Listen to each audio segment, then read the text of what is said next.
What is up, my ninjas, and welcome to another episode of Off Our Brains. I am Strydent, of course. I'm joined by Clarion Prime and Agent O, as usual. Today we decided to talk about Infinity War. Now, this was recorded the week Infinity War came out. I always like to wait until the hype dies down and people stop talking about it, and then I put in my, my 2 cents, or I share it with you guys because I don't want to ride the hype train. I just want you to hear my perspective or our perspective and then move on to whatever else you want to do. I have criticisms, but I did enjoy the movie overall. But there was a sense of a lack of imagination with how things were done. And I know people aren't going to agree with me on this. But as a creator and as someone who watches all kinds of stuff, I felt like we've had years to see the Infinity Gauntlet used in live action, and we didn't get it. So we got a kind of a watered down version of that. So I was hoping for a little bit more. But that's my huge nitpick. Overall, I enjoyed the story. It solidified my stance as a Thor fan and as a new Doctor Strange fan. I didn't really get into Doctor Strange like that, but after both his Marvel film and this, I am now a huge fan of Doctor Strange, and I've been reading old Doctor Strange stories, and I really dig the character. I'm actually working on getting the figure arts of him from either his film or from Infinity War, whichever I can get my hands on sooner. So anyway, I just wanted to let you guys know, how I usually set the groundwork before you listen to us go off and geek out on this stuff. But yeah, it's a fun movie. It was good to sit down and geek out about it. A lot of questions need to be answered, and you guys will hear us go over a lot of stuff.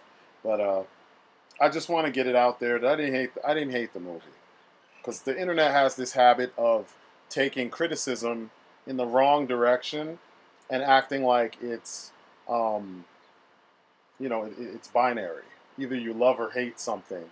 You can't criticize something that you like because inherently a criticism means you did not like the thing, and that's bullshit. So anyway, sit back, relax, and we're gonna go through and geek out about Avengers: Infinity War. Yumpy.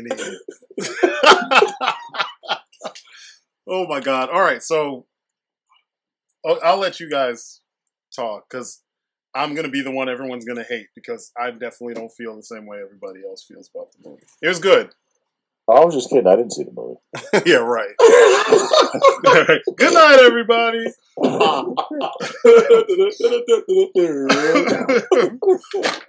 So, what'd you guys think? You can start first, Agent O, because you were quiet while we were talking, and I know you were there for some of it. I mean, I dug it. It was one of those. It's weird because I might like you. I might be the only one, but like I feel like the movie should have had a bit of a darker tone. It seemed like every time it started to feel like it was going in that direction, somebody would crack a joke, and then it was like light again. Like I get with the Guardians and with Thor and all that, like those scenes and stuff with them, it makes sense because that's their dynamic. So I don't like other than like near where. I mean, are we doing spoilers? Yeah, sure. I mean, you guys know us. I'll put it on the in the title because we always spoil shit once we get around to talking about it. And this time, maybe I'll wait a few days before I put this up.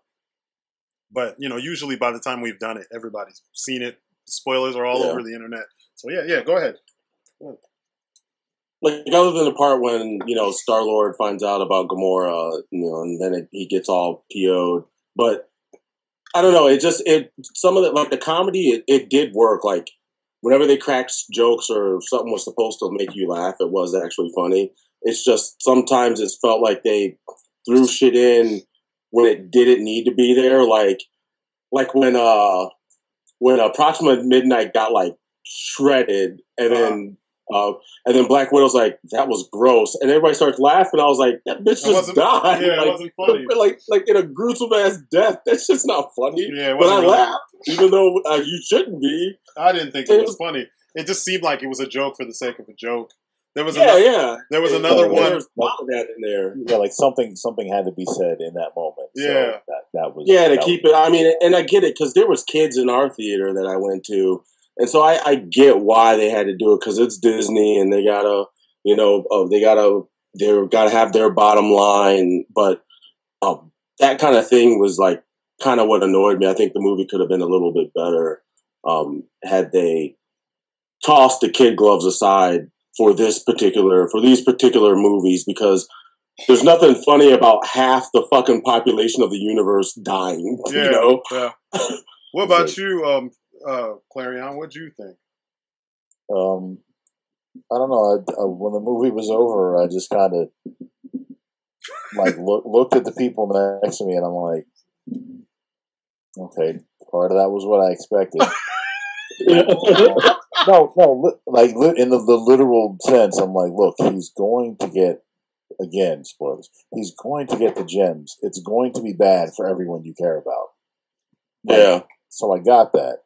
Yeah. And I don't know. Like, so you were underwhelmed? Yeah. Somewhat. Yeah. Go ahead. I'll jump in after. No, because like I said, I'm still processing it too. Because I'm like, did I not like it? And I'm like, no, that's not it. Yeah, I felt the same way. I liked it, but knowing what I know about the story and knowing what I know about, like, what Marvel movies are going to be next, whatnot, like it takes away the impact of what was supposed to be, a huge event, because we pay attention to all that shit. Like, I can imagine the person who doesn't pay attention to all that and they're just going to see the movies, they're casual fans or whatnot. They're going to enjoy it a lot more than people like us who, we follow all this stuff. Because even like when T'Challa faded away, I was like, no, my king. And then I was like, oh wait, he's got a sequel coming. Now he's coming back. And then I was like, yeah, obviously, the majority of these people are coming the fuck back. So it's like, it felt like how I felt when I watched he said my king. Wakanda forever. Right? Oh my god, that was funny. Wow. But yeah, because I wasn't sure if it was. Yeah, I wasn't sure if it was going to be him, but then when he went to Nicoya and grabbed her, and I'm like, oh yeah, that seemed like a better idea before his movie made $1 billion. Yeah. Well, I don't know. So and it's weird because I've been thinking about it, and I already had told you guys, and I was talking to Glenn, and we were just talking about different things. So it's the kind of movie that has the same problem that The Dark Knight Rises had, where when you watch it the first time, it's like, holy shit, they did that. But then as soon as you think about what you watched, then the movie starts to fall apart in places because there's lots of inconsistency. There's lots of how does that make sense? I'll give you one example.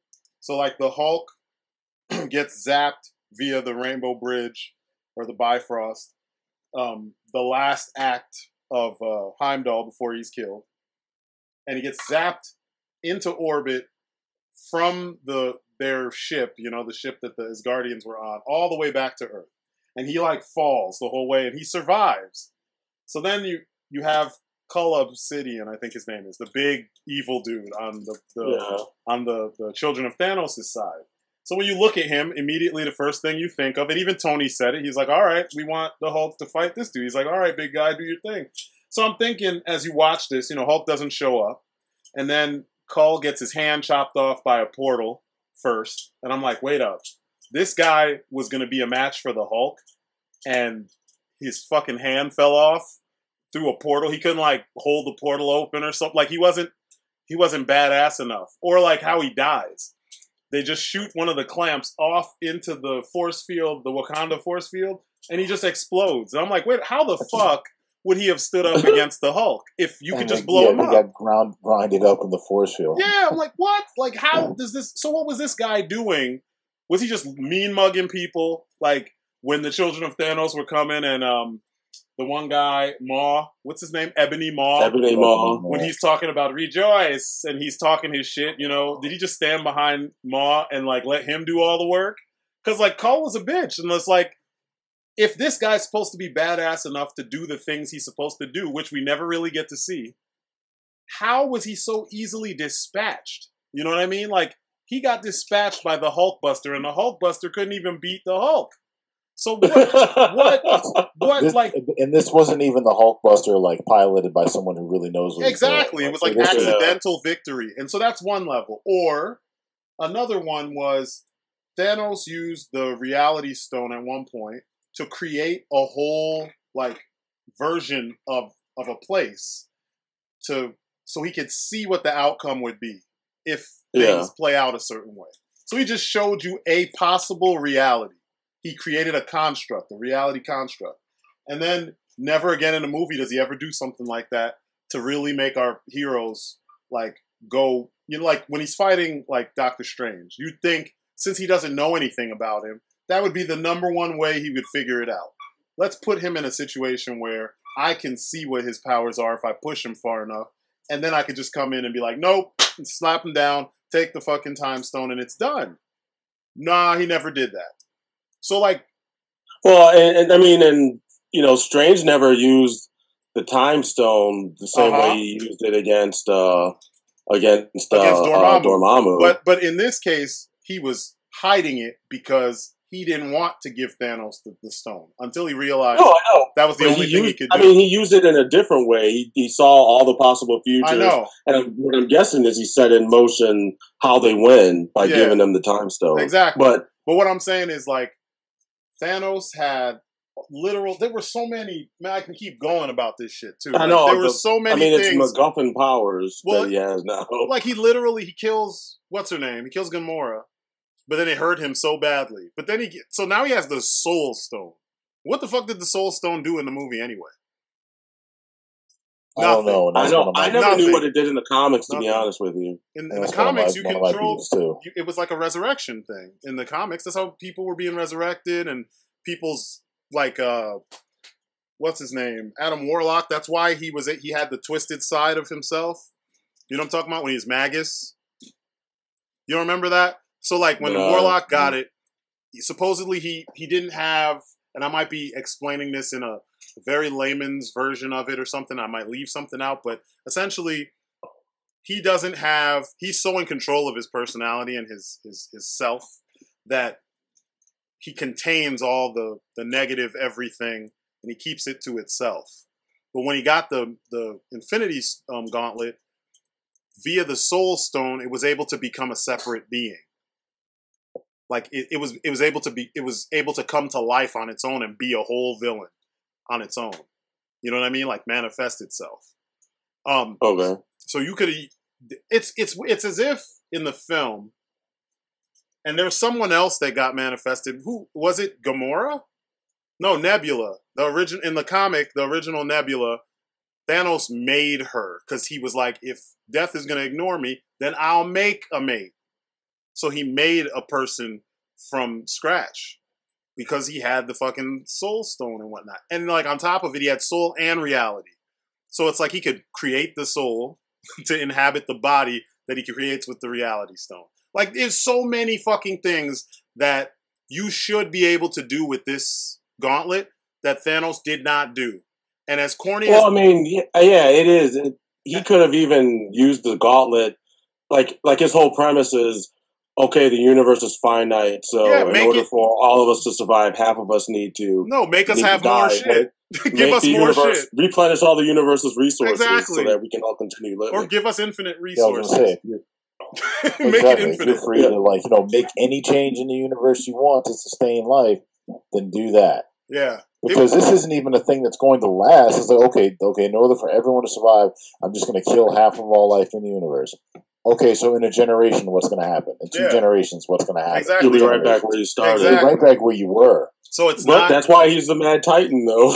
but that's why it's bullshit. Because like in the Avengers, it ends with a direct nod to the actual like Thanos' actual fucking purpose. To do this would be to literally court death. And he smiles like that's exactly what the fuck I want to do. Now, 18 film when it's not even 18 films later. That was what? That was 10 films later. Now we don't have or 11 films later. He no longer gives a shit about death. Yeah, I don't know why they went that route either, because I had asked the same thing at the end when I saw it with the people I went with from work, because there's that part after he does it, and you see the Infinity Gauntlet all mangled because of the amount of power he used, and you see the little version of Gamora, and she asks him if it was worth it. So I was like, "Is that death? Can't be her because she's fucking dead." Exactly. And I was like, "Well, maybe is that supposed to be death manifested as looking like Gamora because that's the only person he loved, or whatever." But I don't know, and to me, I was lost. Like that part lost me. I couldn't tell, but then I remember reading the Russos saying that, or Kevin Feige saying that death wasn't going to appear in the movie. Me too. I remember but he could also be lying because they lied about other shit. Oh, the trailer had stuff on too. The trailer had shit in it that wasn't in the movie. Also, with the Hulk emerging from the Hulkbuster to fight off the Outriders. Because I was straight up looking for that shit. Like, where is the Hulk? I was too. Because I thought they were going to do that. Because I remember a long time ago, Kevin, once again, he had told a story because, what's his name? Josh Whedon wanted to do that in Age of Ultron, but Kevin liked the idea so much that he asked them to hold off and save it for a different Avengers film. Wow. Because he wanted to do it all the way back then. Wow. That's kind of cool, though. But, yeah, I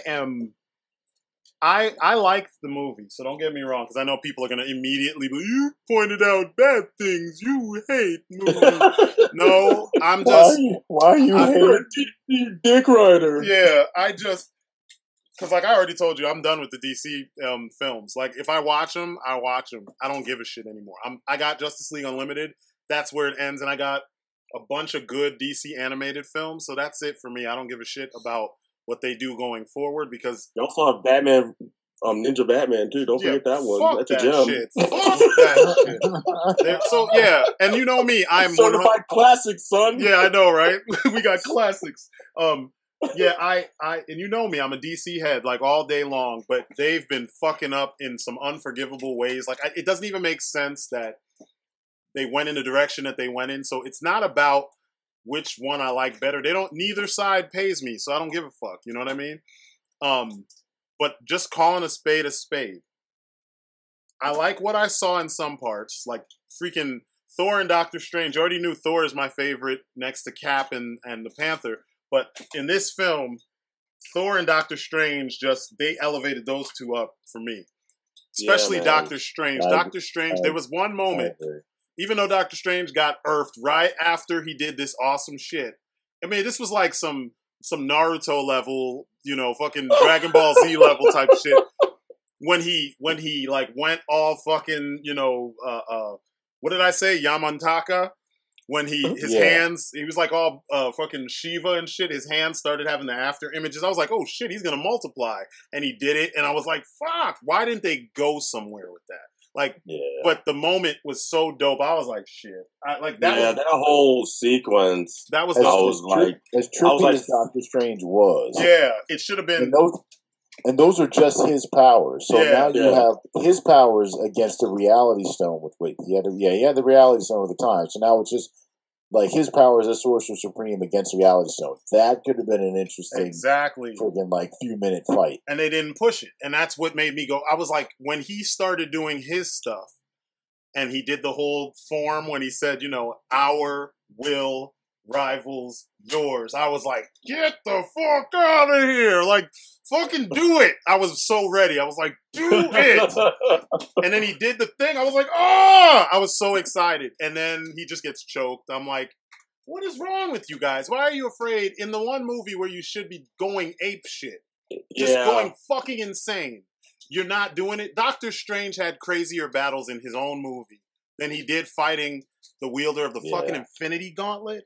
Fucking Thor Ragnarok. Crazier visuals. Yeah, Thor Ragnarok had trippier visuals and crazier powers and stuff like that than fucking Thanos with the Infinity Gauntlet. And then I'm seeing people saying, it shattered all my expectations. Like, then they must have been really low, because considering you waited 18 films to get to the point where this guy, I mean, granted, on paper, he does do everything he said he was going to do. Like, everything everyone was afraid of, he did it. So, yeah, on paper, he did succeed. He did what he did. If you're not expecting, if you don't understand, if you're just a moviegoer, you know, you don't think about how they do this stuff or how it could be done. If your imagination pretty much hinges on what is given to you, then okay, you'll be fine. You'll have no problem.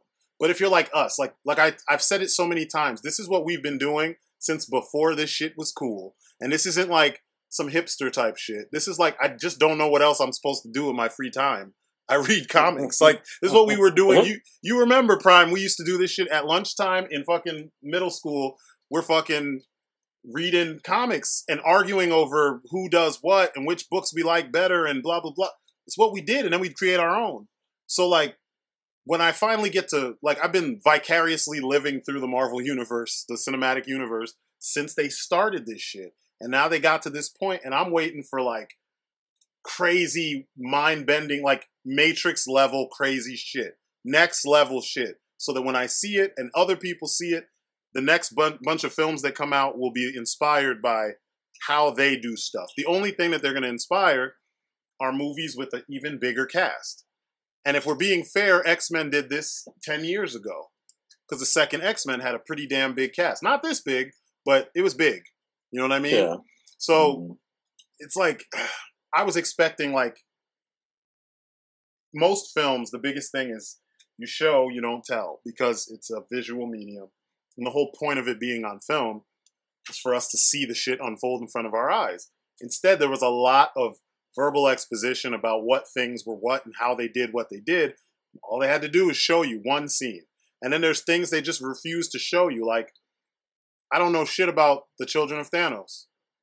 Or like, Gamora is the deadliest woman in the galaxy. But I've never seen why she's the deadliest woman in the galaxy. She didn't do anything that, like, there aren't at least two other characters that could do that shit. You know what I mean? Speaking of exposition, again, going through some of the stuff, because I didn't want to look at any reviews or friggin' autopsies or nitpicks online until I saw the movie. And yeah, like, I was on one site and they brought up a really good point. How does Thor know as much as he does? Because he's like thousands of years old. So he knew. Yeah, he said he's over 1,000 years old. Like, so he knew every aspect of Thanos' plan. No, I don't think so. I don't think he knew it. Like, he got the gem off of friggin' Xandar. Did he say that while he was gloating? Remember, they hid it. They hid those gems. They hid two of them. Heimdall might know that. No. But and by the Thor way, was in on. By the way, why didn't he see the ship coming? I know, right? Dude sees all, doesn't see Thanos' ship. Yeah. Huh? Yeah, that whole part, too, was like, it was kind of fucked up. That, like, they didn't even show you what happened. It literally was like, Thanos is here. They didn't even put up a fight. It was done. What was the Hulk doing when all this stuff was happening? Was he hiding?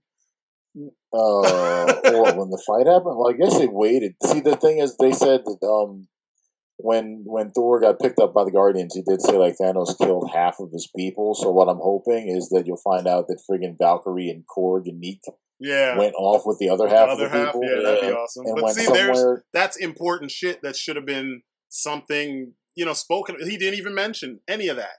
Or how did he? I mean, from the start of the movie, it looked like everyone was dead. That's what I thought. Like, yeah, everyone on that ship is like dead or dying. Yeah, but they didn't show you some key people.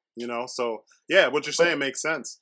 But like, even like, how do you like breeze by like the first gem? Like, oh yeah, they just landed on Xandar, fucked up the Nova Core, took the power gem, took the power stone. I'm like, yeah, I think that would have been important to see. Yeah, that's what I'm saying. Like, There's things they Because showed that's us. Thanos with no gems. Yeah, like what is no he capable gems of? fighting the entire Nova Corps, and he won, and he took it. Yeah, that would have been that's what I'm saying. Like they did not take take this story in the direction that would have really blown people away. I mean, like it did blow me away that he bodied the Hulk. He straight up bodied him like he was a thug on the schoolyard. Like bodied the Hulk. Like give me your lunch money. What? Bam! It was done. He didn't even get to say anything. Hulk did his little growl, man. He had him shook to the point where, and I like that because Hulk fans seem to think, and the comics have done this terrible job of making the Hulk the biggest MacGuffin ever, as if no one can rival him. I mean, you got comics where he ate Galactus. Get the fuck out of here. You got comics where he bodied the Silver Surfer. Get the fuck out of here. There's no way. And now finally they're showing Thor can handle the Hulk because their powers they're close, but Thor's still on a different level. And then Thanos, here's another guy on another level. It's not the same. You can be angry all you want, but you have no training to go with your power.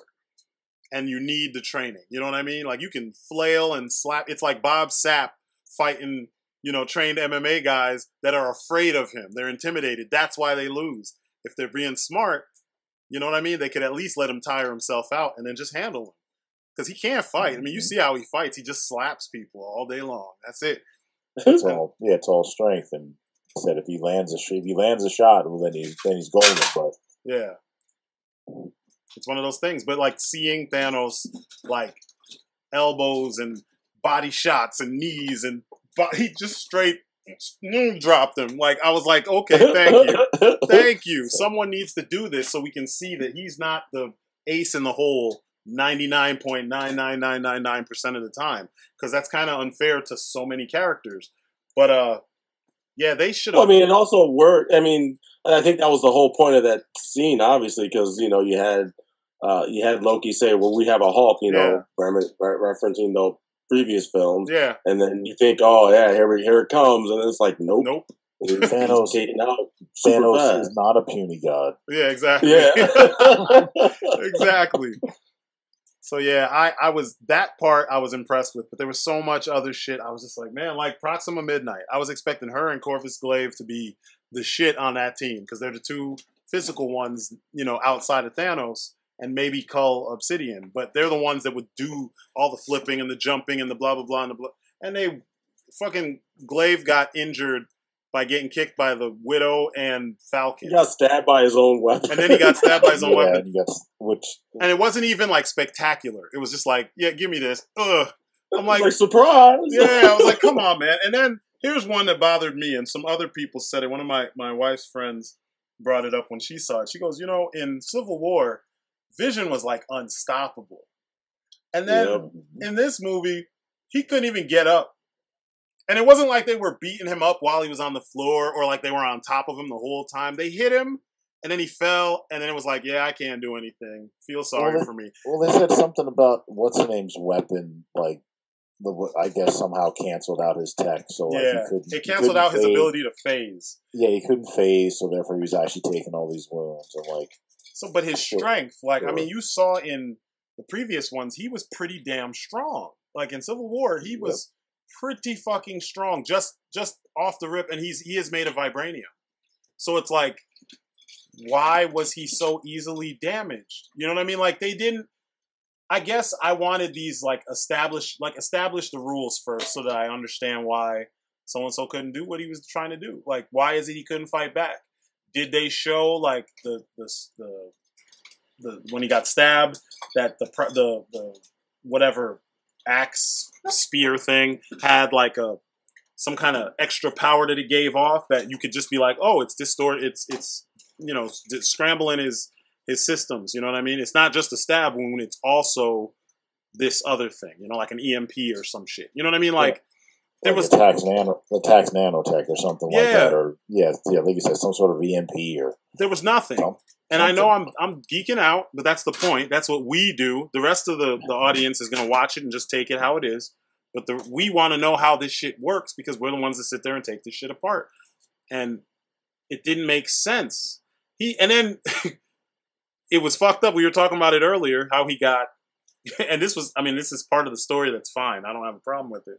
But it was just, it's like, God, you just won't let this man rest. Like they couldn't get the gem out. So then he gets his ass whooped.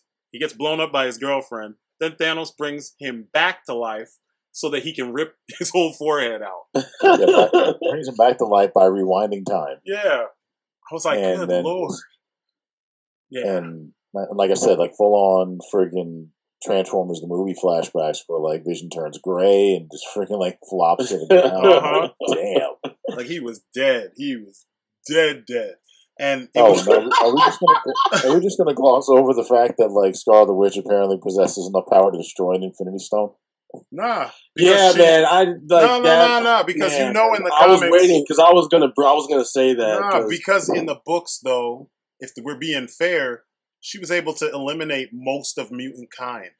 Oh no, I'm not saying. And she was able to. With that, but then I had a problem with it because it's like there'd been no need for Civil War then, because her messing up kind of kicked that off because she couldn't hold that bomb when Homeboy blew himself up. So it's like, well, if you can destroy a whole stone, you should have been able to control your powers then. Well, I mean, just because she had the potential at the time didn't mean she knew how. I mean, this is years later. You know what I mean? And that was the whole point of them saying they're going to train the shit out of them. Remember Cap was saying that? He's going to train the hell out of them and they're going to be better. And she was one of the ones that was going to get trained because she fucked up and she kind of set off the whole Civil War issue. But yeah, I was like, man, Vision, God, you just can't get a break. Vision was getting... I wonder if he'll stay white, like that grayish, because you know how in the comics he was white for a while. Yeah. Yeah, I'm thinking when they bring it back, it'll probably be something closer to like, I don't know, something like a pewter or something like that. Yeah. Like it's like a silvery type of shade. Hey, whatever works. If they bring him back now, he's clearly different. Yeah. Like it's not the same Vision. Yeah. I don't know, because it sounds like a lot of nitpicks, but my issue is just mostly with the consistency. There's like a lack of consistency when it comes to how a lot of things work. And then like characters that got so much screen time and others didn't. And I know that's a hard juggling act, but like what were Cap and Black Widow and Falcon doing all the time before we catch up with them?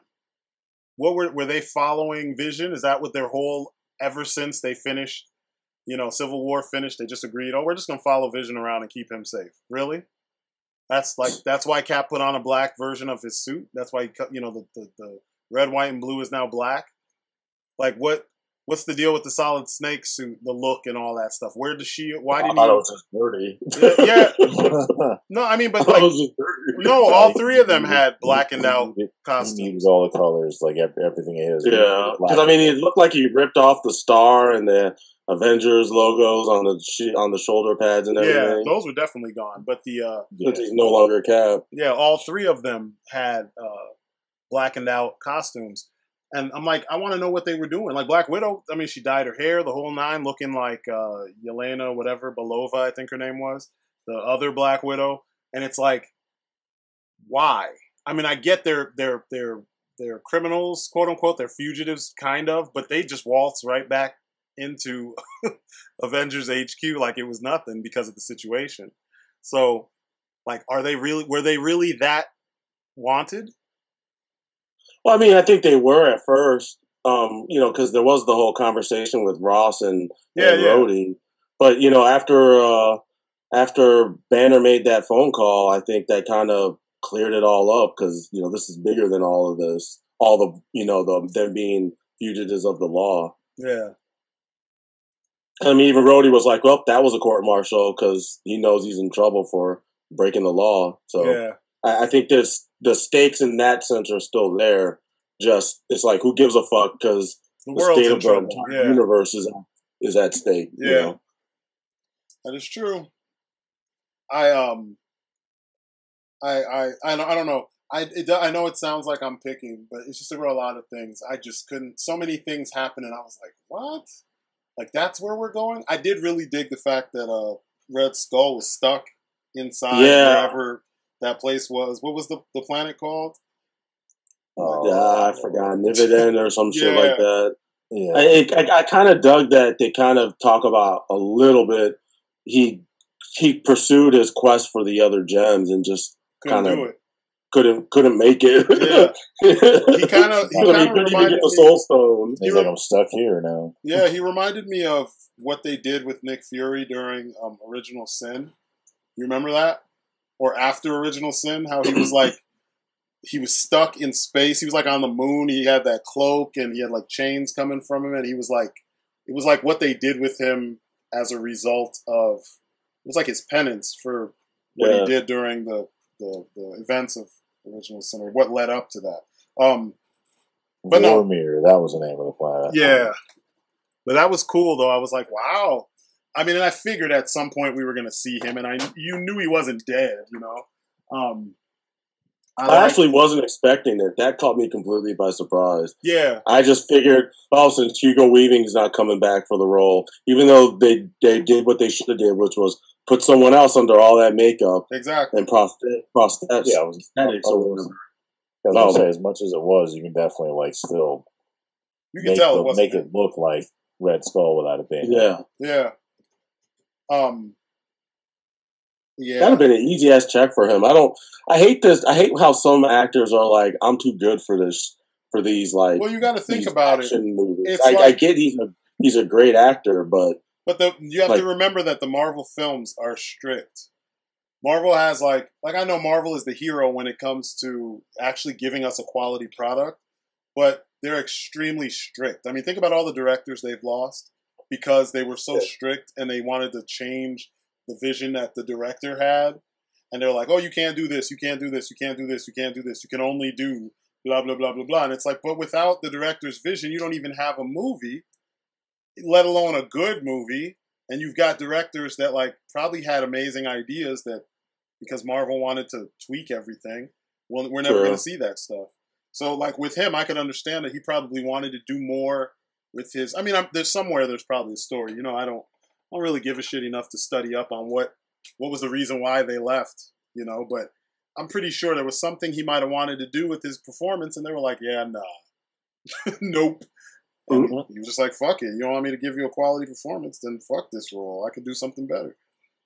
True. That's the problem Mickey Rourke had. Yeah. With Iron Man 2. Yeah, because in the end they made him a big gray bad guy again. You know, behind a mask. So essentially he was a robot. Like anybody could have been fucking Whiplash. It didn't need to be Mickey Rourke. You didn't even see him. And it wasn't like they led up to it. You didn't see him building that specific suit. You know what I mean? Like you didn't see him use that suit before. You only saw parts of it being used. There was no like gentle lead into it. It was like, end of the movie. Time for your CG, you know, gray villain fest. And that's what they gave you. So he's like, fuck this shit. I could totally see where they're coming from, especially back then when all the heroes were always taking their masks off so you could see it's really them underneath all the makeup and shit, or underneath the helmets or the masks. So yeah, it wouldn't surprise me. What'd you guys think about Wakanda and how they handled Wakanda in the film?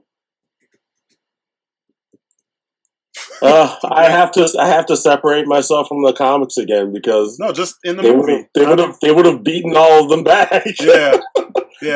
like there's like you didn't see them use any of the stuff that you've seen them use in the comics. There's no you didn't see them use Panther any of the robots. There's no the Wakandans aren't even using guns. You didn't see them use shit that they used in Black Panther. Yeah, that too. They had no rhinos or the defenses. There was like perimeter defenses and shit, like outside the city and whatnot. Remember, there were crazy guns and it was all kinds of shit. And that's what really like threw me for a loop too. I'm like, even if we're saying that those things didn't exist before the Black Panther movie, like you had a serious situation where your dropships almost left your airspace and we're going to spread your weaponry all over the world. Maybe you make some AA guns now. Exactly. Maybe. And they had some, and they didn't use them. They didn't use them. And it was weird. I was like, so, like, you're so advanced that you just don't have any way to prepare for something like this? And you knew this was happening because you guys were preparing for it. You knew since Civil War that there was the possibility of some shit happening because you didn't know where the fucking, like, the Soul Stones. You knew they came from outer space. So, like, what the fuck? Where was the preparation? Where was the like being prepared for different contingents? And that's why I say you have to separate yourself from. No, because we're still talking about in that world. We're not talking about. I know, but I'm saying even like that's why like because like I had the same things were going on in my head. Like they should have been beaten back. That would have been the end of the movie because they wouldn't have been able to get the Soul Stone. Yeah, or he could have because even in the comics when they came to Wakanda and it was when Shuri was the Black Panther and they whooped their asses and sent them packing. Yeah. The only reason why they lost was because T'Challa warned Shuri to prepare for a counterattack. She was like, "Who'd want a counterattack after the beating we just gave them?" And so she didn't prepare, and so they came back, and that's when they ended up winning. But yeah, it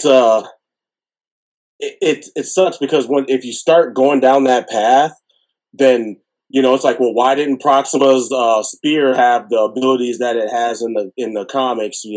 Why isn't so and so doing this? Why wasn't Cap smushed by Thanos? Like, how was he able to hold off Thanos' arm when Thanos just whooped the Hulk like an hour ago? Yeah, just when you start thinking about all that stuff, it's like, ugh, like it that's all what I said. falls It starts apart. to fall apart. That was what I opened up with.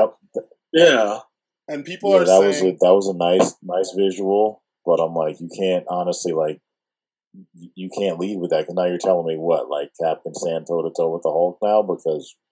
Well, this is the problem though. Cap has stood against the Hulk. He didn't arm wrestle him and try to say, "I'm going to challenge you strength for strength." But the Avengers have fought the Hulk, and Cap was at the forefront, and they held their own. He also fought Thanos, and he held his own until it was like Thanos was like, "Fuck this! I got the fucking Infinity Gauntlet. I don't have to play with you." And that's what should have happened. There should have been a fight.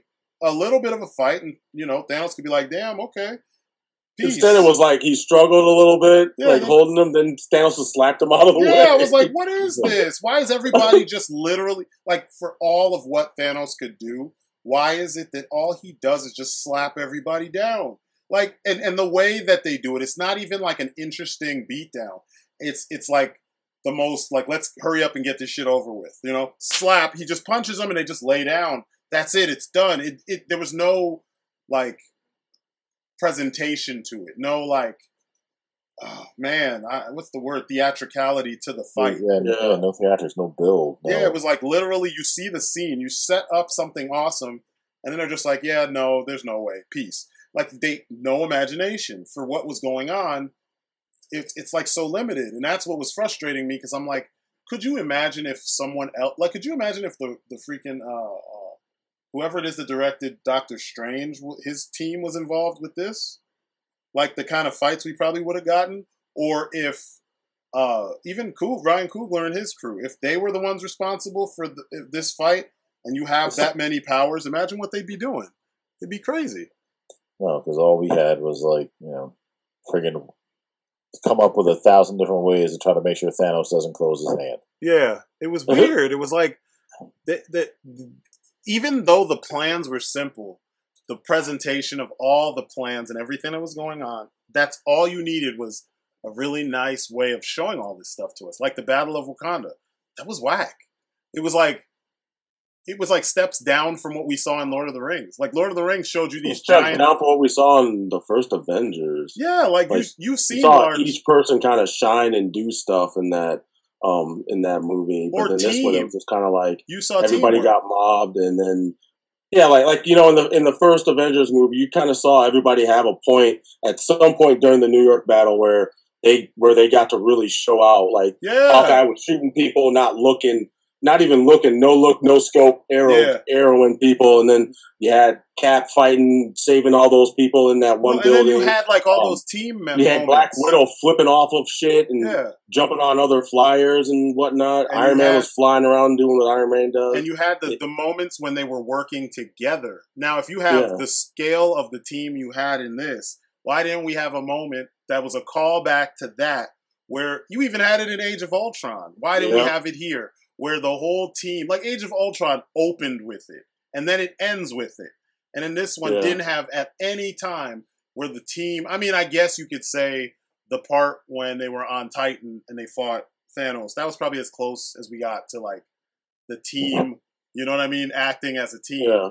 But like, I wanted when you have the Avengers and you have Cap in the center, telling, running point, and you got the Black Panther. We should have had like the whole sequence should have just been just from strength to strength to strength to strength to strength from each quadrant. You're seeing Rhodey and Falcon doing shit in the air that leads to the guys on the ground, that leads to the Dora Milaje doing their thing, that leads to the Border Tribe doing their thing, and then Cap and Panther are fighting like one unit, you know what I mean? Because they're so damn good. We didn't have that. I mean, they alluded to it, but you didn't have it. Glenn brought up that they should have been doing shit like what we saw in 300 with the slow down and zoom in on a portion of the fight, like in the midst of this giant brawl, so that you can see people doing what they do, so you can glorify how good these characters we've been following for 18 movies actually are at dealing with this very thing. And there was some elements of 300 in there, though. Yeah. Like, we'll just let them all. Well, we don't want them to run around the back of the shield. I'm like, wait, there's a back of the shield? I know, right? I thought the shit just went around the whole goddamn city. I know.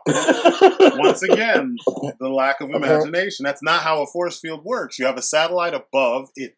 You send your signal up, and it shoots the fucking dome. It's like a glass dome over top of everything. It's like, yeah, are you not exactly sure what shape a dome is?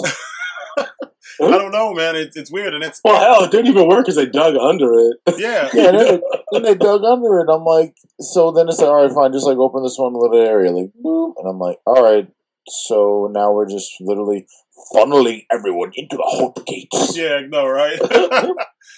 Give them everything, or take what he said. Give them or nothing, but take from them everything. Yeah, it was that part was weird. It was, and they were literally killing themselves trying to get in, which helped. Yeah, I mean, that's cool for setting the stage for what those guys are.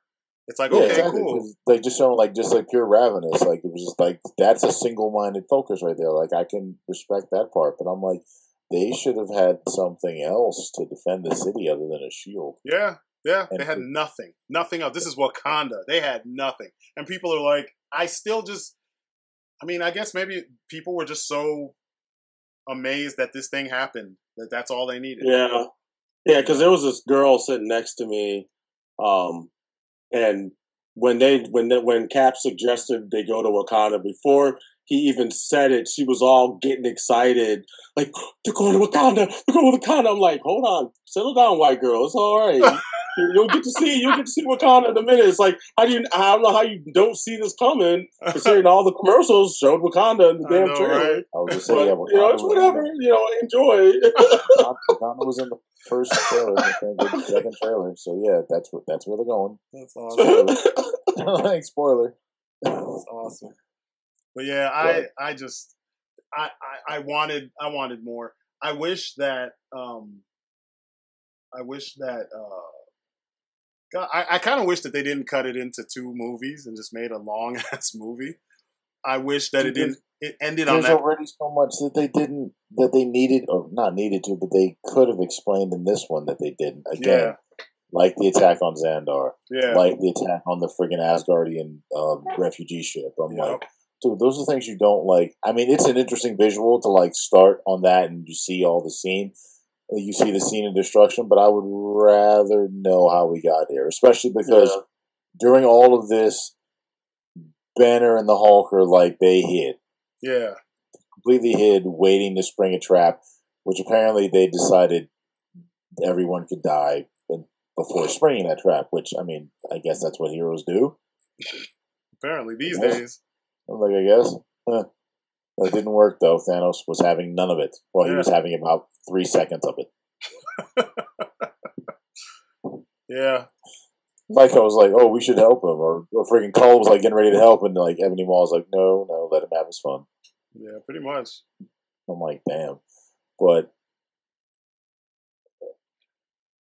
Thanos wasn't like I was expecting the way everybody was talking about, oh yeah, they're gonna make Thanos an interesting character. He's not really that interesting. Like they had. I get his method out. I get his methods. I don't agree with the shit, but No, it doesn't. It of the kind of doesn't make sense. Like I guess his motivation. It's like you're just gonna have to do it again if that's your motivation. It's like, oh, this is for preservation of life. I'm like, then what happens when life fucking gets to this point again? Exactly. Yeah. It's like you said, it's a mad plan in that sense, which would have been cool if somebody said that, and then he just killed them, like outright. It's like, you want to kill that life in the galaxy? Like, well, eventually, aren't there going to be more people or something like that? And he just looks at him, and then that's a person who should just get slapped. Mm-hmm. I agree. With the empty infinity, like infinity on the door. Like, my plan is flawless. It's like it really... I dug Peter Dinklage. He was funny. Yeah, it was funny. Like, he was the dying dwarf. Like he was the last dwarf, and I'm like, damn, that is an Asgardian dwarf, I guess. Yeah, that's awesome though, because I mean, they gave him props just for physically who he is and how he is. You know, like, and he didn't really have to. It's like he had to get into character to play the physical part of this, because he's a dwarf, essentially. A little person, a dwarf, whatever the correct term is for them right now. Mm-hmm. I don't want to offend anybody, but, you know, it seems to be something I'm good at. I'm just being honest. I'm not trying to. But, yeah, he was cool. He was cool. Even his jokes were funny. Like, the stuff the moments he had, because they weren't necessarily jokes. It was more like just awkward moments. Observations. Yeah. Yeah, they did a good job. They did a good job. I was impressed. I wasn't expecting that either. That was the thing. Yeah. Like, I knew he was in the movie, but I was like thinking he was going to be. What's the guy's name? What was the satyr's name? You remember there was in the actual Infinity Gauntlet, there was a guy who used to follow Gamora around that was like he had goat legs and like was it Pip? Yeah, I think it was Pip. Yeah, and he had like a cigar in his mouth, and he had the little horns and stuff. And so somehow he knew how everything was going to go. Like, he always knew what was going on with this Infinity Gauntlet shit and whatnot. And, like, he was kind of informing everybody on how things would go. But, yeah, I that's who I thought he was going to be. And then to see him show up as that character, I was like, damn, this is actually pretty dope. I dug it. It's kind of crazy that they're not going to have Adam Warlock. I don't think he's going to be in any of these movies. He's going to be in the next Guardians. Oh, it's kind of weird that he's not in the actual Infinity story. I know. I was going to say, it's like the role of Adam Warlock is going to be played by Captain Marvel. Well, I think that her movie comes before. Yeah, it comes after Ant-Man. Oh, okay. That might be awesome. Well, who knows? We'll see what happens, because Lord knows they need somebody with a lot of power to come and like help fix this shit outside of Thor, you know, or to work with Thor so we can have another cosmic arm of this whole thing. Because as crazy as all the cosmic focused films have been, this one didn't even scratch the surface for me. But we gotta go in on Stark. Yeah. We've got to go in on Stark. So the shiny, what is it? The Mark 50? Yeah, I think so. I think that's what it's called. Yeah. It's the bleeding edge armor, which is cool in a sense. It's as far as figures go, that's one of my favorite Iron Man figures, and it was one of my favorite suits. Only that it doesn't work how I expected it to, and nowhere. I shouldn't say nowhere, but this is another area where the lack of imagination kind of shows. His suit didn't really do visually. It looked different. But it felt like the suit still did the exact same things that the other ones did, except for creating the sword and then having the wings that you never really saw.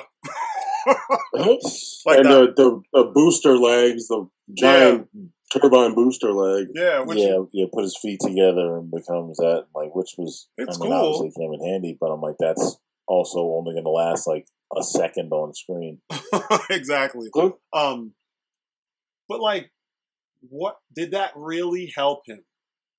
Like, you know, it felt like against Thanos. No, I think if he had that for the stuff he's fought in the past, it'd have been like no contest. Awesome. Yeah, it would have been awesome. But like, what was the effect of that shit?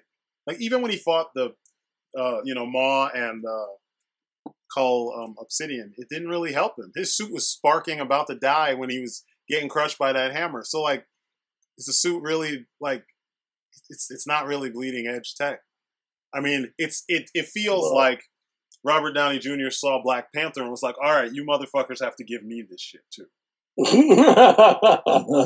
cause like you even notice in the film, he gets more screen time than Cap.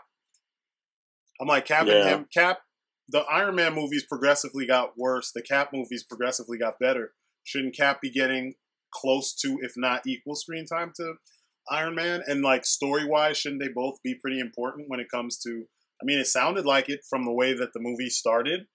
And they were talking about how the Avengers were, broke up and how Cap and him aren't on speaking terms. And Banner was like, you guys need to talk. Forget about whatever your issues are. This is like end of the world shit. We need to do something, So it just... And is it normal that, like, Banner shares Hulk's memories? I think that's the way it's supposed to be. So it initially it was like a blackout. Like, initially it was a blackout, but now that he's supposedly under control, because remember they said in Ragnarok he gained control of it. Yeah. So okay, I was curious. So you're right. He did say that. Yeah, he figured it out because he was the Hulk for so long. But yeah, Stark, man, it just was like, okay, so this is the opportunity for you to make a suit that's literally a MacGuffin. And they didn't do that. Instead, they just were like, oh, Stark can just survive shit. Rhodey gets shot in our airspace and falls to his, whatever, and gets paralyzed. He gets run through by Thanos with his own blade through the costume. Half the costume was already beaten off of him. Yeah. And then he gets stabbed and he survives. This is through the spine, through the stomach, the whole night, and he survives. He sprayed some first aid. Some Gorilla Glue. He sprayed some Gorilla Glue in his belly. I'm like, he sprayed plot armor on himself. Yeah, there you go. Well, it was like instant plot armor. Uh-huh. Well, hold on. Remember that shit that the Korean chick was making? The 3D. It actually replicated flesh. Oh, yeah. Yeah, but that's not what he sprayed on him. Yeah, you don't know that. It could be some sort of like... Well, they didn't say it. I'm not coming up with an explanation, but it could be something related to that. It could be some kind of portable version of it. God, I hope it's not, because that seemed like it was kind of a process. And that's why they should show and not tell. And for you just have that shit in a can. Yeah, show us the correlation, and then we won't ask the question because you showed us that this is what it is. Instead, they don't tell you anything, and then we're left to sit here and speculate. I know they like that shit because it means you're talking about their product, but this is a film. You're supposed to let me see what happens, and I should understand by what you showed me. That's not what we got. Nobody man, I wanted him to die so bad. Me too. I was like, he's the one that dies. Yes, and no. I know. I was like, kill him. I was ready. When he stabbed me, I was like, oh my God, it's happening. Yeah. And then it just fizzled out. And I was like, man, you motherfuckers knew you knew people were expecting him to die. You did that shit on purpose. And not only did he not die, practically everyone else around him did. Yeah, I was like, come on. That though, I will let that go because that kind of makes sense for Tony, seeing as he's always the product, like he's always the product of his own, of destroying everything around him. Yeah, that was his fear. Is like I'm gonna like the death of his friends. Yep. Yeah, and the fact that he's been the cause of so much shit in the MCU. Yep.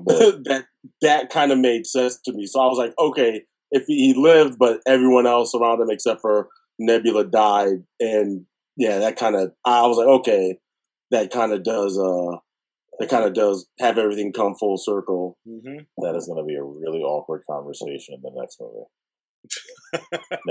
Nebula and Tony Stark. Yeah, because I don't think they've ever met either. That's true. That's very true. Yeah, I was so happy when he got run through. I just felt like you're watching him hold his own. He had the cool little slow-mo walk intro and stuff, and I was like, okay, cool. He's prepared, with his special tracksuit and shit to to pad between him and the nano machines and stuff. But it was like, when you see the Hot Toys version of that armor, or the Entertainment Weekly covers where you're seeing the wings and the crazy gun arm and all that shit, where was all that shit in the movie? No, he had it. He was using it. I remember seeing it. It's just, even the wings, I remember seeing that, but they didn't do anything. It would be there, and as soon as you see it, he's switching off to do something else. That's what I'm saying. Like, effectively, his new fancy suit did exactly the same shit the old ones did, because of the lack of imagination of the team doing this shit. They didn't push anything. Man, he could do more in Marvel vs. Capcom 2. Shit, he was doing more in when we first saw that 90s suit with the red pants and the the yellow midriff and the red upper portion. You remember when Marvel Superheroes first came out and his fucking repulsor blast was so well animated and shit? It was like he was doing more cool shit with that than in this, and that wasn't a nanotech suit. You know what I mean? That was just people using their imagination and a way that Iron Man's tech could work. Things pop up where they need to pop up. Like, literally the suit transformed into the thing needed for the moment, for that attack. Yeah. Like, here you have the suit that actually does that, and they couldn't find creative ways to use that stuff. And it was just like, this is getting old. Kill this guy off already and give us someone more, interesting. Because there's, other than plot armor, like you said, there's no reason why he should have been surviving, like, all the shit he was surviving, Like, Rhodey, like I said, he fell from Earth. He was on Earth and fell to the Earth, paralyzed. Iron Man got thrown all over the place, knocked through things, whatever, freaking ran through and nothing. No paralyzed, nothing. Like, his legs work. He had the injury in his arm that was like a thing since the first Iron Man. That's the only injury. Have you noticed what I'm talking about? He has, so in the first Iron Man, if you remember, he had his arm in a sling after he came back from Afghanistan. From the Middle East. And then throughout the films, you always see him, doing things, the gesture that his hand hurts. That arm still gives him, pain, or he'll cover it up, or he'll be standing holding that arm close to his body because it's still, giving him pain. It was a lot in Iron Man 3. You saw it a lot. It was like a little, visual indication, so he didn't come out of all these fights with no scars, quote unquote. But this time it was like, come on, guys, come on, dude shouldn't have been sitting there crying. And then I don't know, I just. And you know me, I hate Tony Stark with a passion. I hate him with a fucking burning passion. And it's weird because I love Ultimate Iron Man. Ultimate Iron Man, up until he got his own series, he's one of my favorite characters. He was in the Ultimates 1 and 2. Yeah. His character is so perfect. And they took things from that to make Tony Stark. And at first it was cool, but it's like more and more, it's just Robert Downey Jr. And for some reason, the dude plays Tony Stark like the supreme douchebag, but then they want us to be sympathetic with his cause and his plight. And it's like, there's no reason for me to feel sorry for this guy. He's literally he's his own destruction. Like, he's always fucking shit up for everybody else, including himself. So, I don't know. I hated how they used Pepper in this. Like, why would you be calling him, bitching at him for going up to fight whatever it is that just showed up? That shit would be scary. Like, that's New York all over again. Yep. And you're saying, you better come back down here. Like, why? Like, that's what he's supposed to be doing. Yeah. Like, I don't know. That was kind of dumb. Like, and if you have her do stuff like that, I see why the actor it took so much to get her to come back. Yeah. Because if you keep doing her character like that, then why? Then what does she like? It doesn't feel like she adds anything to the show, to the story. It's like Mary Jane. The movie. It's Mary Jane all over again. Yeah, she's in it for herself, and she doesn't really give a shit about what the dude's going through. But I'm in your life now. You shouldn't want to be doing this hero stuff. It is weird, man. It's really weird. I'm just surprised that, and I've watched a couple, They weren't full on reviews because they didn't get to the spoilers and stuff. I've watched a few videos where people are talking about and going over and recapping what happened, and people don't seem to see these things. So I guess maybe that's the target audience was pacified, or or they catered to them perfectly, and it works for the target audience. I thought I was the target audience, but more and more I'm seeing that I'm not the target audience because these things are standing out. They're starting to stand out like sore thumbs for me, Yeah, this movie, it's gonna get by on the spectacle of what it is, and on the idea of what it is, rather than and the fact that it's big, it's loud, it's got all these characters, it's what everybody has wanted to see. So they're gonna make their money. They're gonna get their sequel. People are gonna give it awesome testicular whatever rating. Whatever. Awesome testicular. And I mean, I don't know. It could have been. I guess it could have been worse. Yeah, of course. It was because my issue was I wish I had seen more. Like I said, there are things in the movie that they give lip service to, that they tell me that happened. Like, obviously, I mean, if they showed some of these things, then it would have added another hour. Yeah. Like that, I get, but like I said, I wish I had seen, the attack on Xandar. I wish I had seen more of the attack on the refugee ship. Yeah, we needed like a half hour of scenes with the black. What are the Order? The Children of Thanos. They call them the Children of Thanos, but yeah, I also kind of want at least someone to tell me what the hell the Soul Stone does. Yeah. Mm-hmm. So, because I'm like, is this? I understand, like, he teleported or whatever. He was transported after the whole proceedings. Yeah. But does that mean that whole place goes away now? Or can anybody just go there who can get there and fucking kill someone they care about and get a soul stone? I don't know. That's a good question. Or better yet, why didn't he just bring Gamora back after he killed her? That's what I was saying earlier. Like, if you have the time, the soul, and the reality gem, why couldn't you just bring back those that you killed that you didn't want to? Like, you did it to get the get. Now you did it already. You got the spoils of that. Just reverse that shit. You can do it now. Cost of doing business. And they didn't say, like, at no point, and maybe I missed it, because someone in the comments will probably gladly tell me, but did they say that you can only use the stone so many times? Because, like, when he got rid of all the people, all the stones looked like they were broken, and the glove was mangled, and it was done. And then when you saw him again, he didn't even have the glove.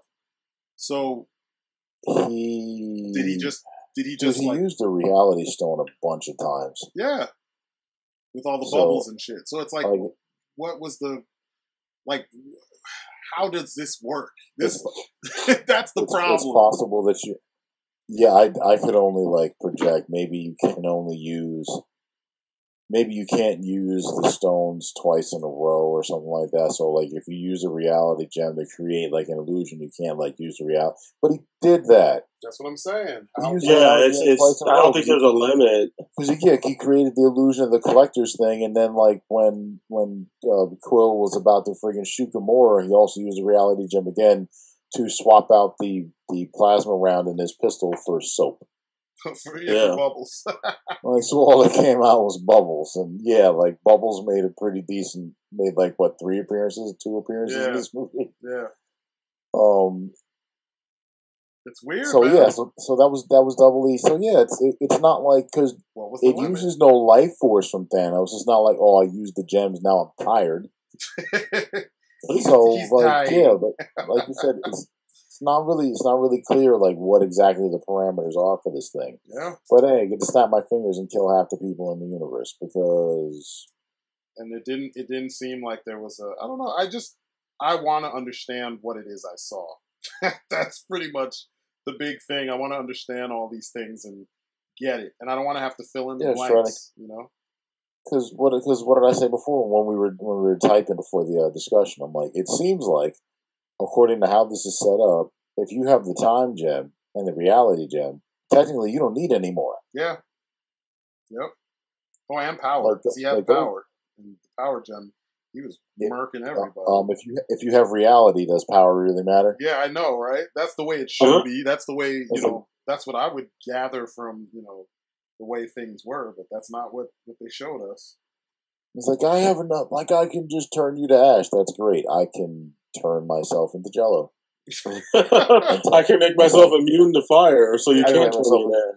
Exactly. I can make myself immune to your attack because I can make fire feel like water. You know what I mean? Like, I control reality itself. So it's not that the other ones are useless, but I'm like, the way they're presented, I'm like, dude, those were the two most important ones. Yeah, I agree.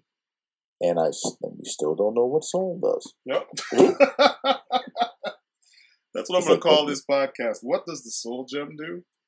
That's this episode. We know it's really important. We know that Nebula knows that Gamora died in order to get it.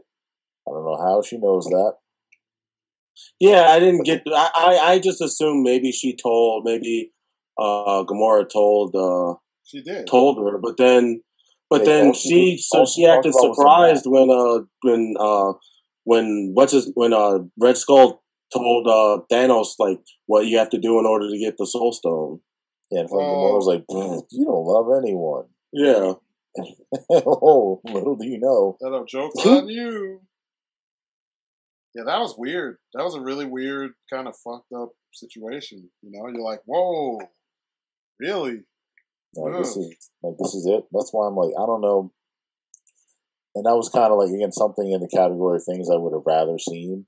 Like, if she knew that this was going to happen, maybe she like just goes off on some sort of suicide run, like trying to accomplish something, maybe get at the Black Order or something like that, because she knows that if Thanos gets her, that this might happen. Yeah, that's why I was saying earlier, the deadliest woman in the universe, and we've never really seen why. I mean, we've seen her do cool shit in the Guardians films, but like, we've never seen her do something that no one else can do. Like, I mean, yeah, she picked up a big ass gun and started firing it. Drax could do that. We've seen her get captured by Rocket, Groot, and Star-Lord. Yeah, any of the other guys could have had that happen to them. She's supposed to be so fucking deadly that, like, you can't contain her. Like, that shit wouldn't have happened to the comic book version of Gamora because she would have murdered them. Like, that's just who she is. So I'm like, why are you making references? Why do they make references to her comic book persona and then never give us a payoff for that reference? Like, if she's Thanos' kid and that should make her so awesome and shit, even though she really isn't Thanos' kid. If she's been taught to be so hardcore and she picked up all the things that Thanos taught her, then she should be murking people. And we should have, like, there should at least have been across the 3 films that she shows up in, one film where she murks people and you're like, damn, no one could have done that. As it is, she's just okay in combat, I don't know why she would, but if, like, I don't know, if she led the attack on Xandar or something like that. Yeah, or if she was there, or she fought Thanos off and saved people, and essentially maybe, the gem was the bargaining chip that allowed those people to live. Yeah. Something like that. That would have been cool, because then we'd see why she was why she's considered what she's considered. But we never got that, So once again, it's just the lack of show and the overabundance and reliance on telling.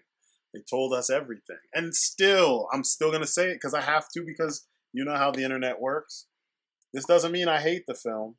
I just noticed these particular things, and I wish that this wasn't the way it worked. I wish they went in a little bit more with the details and shown us how things work. Because they didn't really do a good job showing us how all this stuff worked, But whatever. But yeah, I don't regret seeing it. I did. Like I said, when it was over, I was honestly like, huh. And I'm like, I was like, went in knowing there was a second movie, knowing that this was not going to end well for the heroes. I didn't know how. Like I said, I'm glad they threw in nods to like, I'll use the word goofy, like to the goofy things that like Thanos did to characters like in the comics, like when he friggin' turned Drax into blocks, and turned like friggin' Mantis into like paper, And I'm like, all right, that's something that he can do because again, that's what the gem lets him do. Yeah. But instead, like all we get was like, oh, everybody just like blows away in the wind. Or what did I say to you before? Yeah, like friggin' Sandman in Spider-Man 3. Like, I don't want to hurt anybody. I'm not a bad person. I'm not a bad person. I'm like, Jeebus, man! Like this is it. This is the mass extinction, and friggin' how many people curse in this movie, and you still won't let friggin' Sam Jackson get off the curse and make him famous. Yeah, it's the second damn movie where it's happening too. Yeah, it's the second movie where it happened. They did the same thing in Kong Skull Island. Where what? He was about to say it, and then he got smashed by fucking Kong, and now here's about to say it. It's like, oh, and that was it. I'm like, boo. Oh, you talking about the after credits? The stinger. Yeah, the stinger when he when he pulled out the pager. Yeah, no, that space age pager. Yeah. Pager from the future. Like, what the hell? Like, you could just hit a signal, like a futuristic signal beacon. Why'd it have to look like a pager? But somebody raises a good point. It may have been the same article I'm reading on Screen Rant. Yeah, how does Nick Fury know that Captain Marvel's alive? Oh, you're gonna see that in the movie actually, because the movie takes place in the '90s, and you're actually gonna see Coulson and Sam Jackson in there. But that thing took place today. Like that thing. No, I know. Today. That's why he's able to page her. No, but how does he know that she's still alive right now? Like, she could have faded away, too. Oh, yeah, I get what you're saying. Oh, yeah. I didn't think about that. But you gotta help us out. That's true. What do you... And then... But he doesn't know what's going on. He just knows something shitty's happening. Yeah. Because, I mean, before he realized, like, people are just fading away, he was already calling her because this is, like, an Omega level ish or threat situation. Yeah, that's fine. Because that's what I got from it. Like, okay, this is an Omega level situation. Let me call the Omega level person that can handle this because this is I guess that's what he had her on hand for. But yeah, that's totally true. You wouldn't know that she would still be around. Did you see the meme where it shows like? It shows Black Panther at the press conference, and he's like, it says Wakanda will no longer watch from the shadows, and then it shows that sequence where they're all lined up in Wakanda at the force field, and all the monsters are coming in, and then it says, "I have made a huge mistake."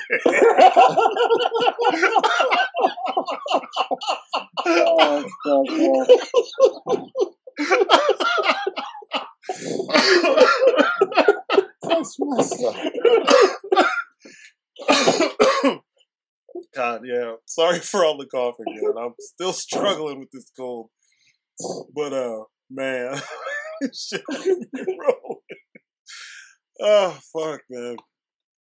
I don't know. That being said, the movie was fun in some ways. If you don't really think about it too hard, then it's fun. It can be enjoyable. I mean, I know the majority of people aren't really going to think about these things until someone says it. Yeah. So, Yeah, I imagine that how it should have ended. People are going to have a field day with this movie. Oh, yeah. Yeah. So I get it. This movie had to do a lot. Like, again, not to mention, like, at least, like, giving enough time for people in like, the Black Order to kind of, like, for you to kind of get to know what they can do before they get taken out. Yeah. And, like, and all the other heroes that you had to balance. I'm like, but it was a lot, and they did a good job. Yeah. Good. Good. Yeah. Good. Yeah. It's not, even with the nitpicks, it's like the bar was set so high that it makes sense that, they're going to miss some things. But my problem is just that there's so many things they could have done better, you know? Like, there's so many things they could have pushed a little bit farther and we would have had a better end product, and they just didn't do it. So, you know, it is what it is. Oh, there's another meme. I don't know why I've been obsessed with this for the last 2 days. It shows Elizabeth Olsen, you know, as as a Scarlet Witch, and it says, "I'm home alone," and then it shows everybody running from, you know, the end of the trailer when they're all running to fight in Wakanda. She's dope. I don't know, man. She was not on my radar before Scarlet Witch, and then now I'm like, damn, this is like the Olsen twin they should have been talking about all that time. The Olsen kid. Well, she's older than them. Yeah, the Olsen kid. You know, the fact she actually looks like an adult is nice. Yeah, because she's pretty dope. I'm like, wow, seriously, she's pretty dope. If I was a robot, I'd become a real boy too. Like, you know. But yeah, I guess we can go into things we did like, because I mean we did spend a lot of time on the things we didn't like, but we hit on two of them a lot during the talk so far. Like almost everything involving Thor and Doctor Strange. Yeah. Good God, I could go on about that shit. Even though it was short, I could still go on that forever. I liked when they were just attacking him on Titan. Yeah. Just how everybody was using their powers, and their plan actually kind of made sense. You know, I was thinking about when Doctor Strange was saying how he looked through however million scenarios, and I was like, well, what was the scenario if they actually got the gauntlet off? Yeah. Like, how could that be any worse than giving him the stone? But then, I mean, that's, I don't know. To me, that was just, I just wondered, because it was almost off. Like, it was like you could just see his fingers were like kind of holding on to it still. Yeah. Until Star-Lord acted a fool. Yeah, like, with good reason. What happened? No. Do that later. Do that. It just, 5 seconds. It was 5 seconds. It was just funny though that it was Tony that was trying to tell him to calm down. Didn't we watch a movie where the same thing happened and Tony lost his shit? You know. Yeah. So yeah, it's kill my mom. I know, right? And he didn't like them in the first place. And we liked his mom, but he had issues with his dad. It's like all of a sudden now it's a big deal. But yeah, I don't know. I really dug. I will say I did dig the setups for a lot of the fights. The scale of things that were happening looked cool because things did look very big. Everything had a bigger feel to it. I really dug the forge, the space forge that they went to. I forgot what planet. That was Netavir, right? Yes, I believe so. Yeah. I dug that. That was dope. That was real dope. The mechanics of it. It was like Jack Kirby's ghost freaking jizzed in its pants seeing that shit. He had to. Because it looked like stuff he came up with. The shapes, the complexity of the layering of the shapes that you made up, all the different things, even though you don't know what any of that shit is except for the things that were the focus, like the forge itself and the pot area where they were melting all the metals. It still just looked like comic book shit come to life. That's one thing I got to give them from Thor Ragnarok that it seems like they've learned is like the cosmic shit needs to be all Jack Kirby all day. You know what I mean? Like, just take his shapes, take the colors, take all the influence from that stuff. And I feel like the cosmic shit is where they can really blow folks away because the fucking gloves are off. Anything is possible in the cosmic stuff. It's when you bring it down to Earth, it seems like they have to kind of filter things, and that's where you start losing folks. At least for me. That's where they definitely lost me. But all right. I hope the Collector's not dead. Yeah, me too. I really want to see a Contest of Champions movie. Yeah, you're never gonna see that. You might see a cartoon. That could be a cartoon. It'll take the place of what's name? It'll take the place of like World War Hulk or something like that. Yeah, because I mean we don't need to see World War Hulk. We already already. Because they can't actually call it that, so they'll just hint that it's this, but they'll indicate it's Contest of Champions, but it's actually that. Yeah, because I think the next thing they're going to do is Secret Invasion, because the Skrulls are going to be in Captain Marvel. But man, I would love to see. I just want to see Del Toro and Goldblum on screen together in those characters. That would be pretty goddamn cool. That alone will be worth the price of admission. I mean, there's nothing else you need to even talk about. Like, after that happens, it's done. You just need a good balance of heroes to like go against them, just because the level of conversation just between those two alone. Yeah, that'd be awesome. But yeah, like you said, the flashes of friggin' brilliance that was like Doctor Strange's fight with Thanos was great. Yeah, I definitely dug seeing that. A lot of the combat was okay. Yeah, it wasn't, like I said, nothing like really like revelatory. I made a joke to you before about like how, man, like Cap was like World War II trained. Every battle strategy was straight out of the freaking Revolutionary War. We're all gonna line up on one side of the field, and they're gonna line up on the other side of the field, and then we're just gonna hit them hard. Rush each other. I'm like, that's it. Like, it's because they keep doing the Braveheart thing. Yeah, you know, ever since Braveheart, every big battle scene has to have that where everybody runs at each other and clashes. Do you know why that worked in Braveheart? Because, like, the longest range weapon they had was bows. Yeah. And you wanted to run toward your enemy if they had bows, because otherwise you were a sitting duck waiting for an arrow to hit you. Exactly. But, you know, like, when you have the most advanced civilization on the planet, still basically using the same tactics against what are basically a pack of wild dogs, I'm like, no, like they should have never even gotten close. Makes sense. Like, and you had like, you know, Falcon firing his damn twin Uzis and War Machine dropping God knows what on. Yeah, right? Man, he had so much shit coming off of his back, fucking Moabs and stuff. It was like, God, dude. Yeah, I was like, I mean, that's how it should be. It's for the War Machine, but it's like cluster bombs. I'm like, damn. All right, nobody stand on this side. This is where War Machine's going to be, and he's just going to be dropping everything. Yep. Which was cool. Again, it was a hell of a visual, but I'm why did they even get close? You had like they were literally killing themselves trying to get through the force field. So the ones that did should have easily been picked off. Yeah. And then eventually, and I still don't know how Glaive actually made it into the damn place. Yeah, I have so many questions about them. Yeah, like, and then, but one of the other good one-liners after like Scarlet Witch fought her way out, and then she came out and took out something.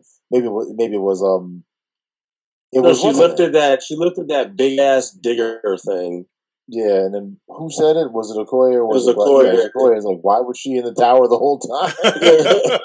Yeah, it's true. Yeah, see, when with that kind of that works, like, and that it felt like rightly placed. It's just some of the other comedy just was like, yeah, you guys are just throwing this in there to keep it light. Yeah, what's his name had jokes like that too. Rocket.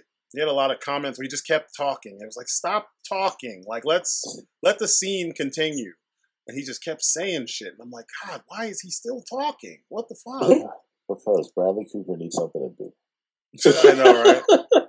I did laugh though when Winter Soldier picked him up and they were just turning around. Yeah, that was damn funny. Yeah, that was cool.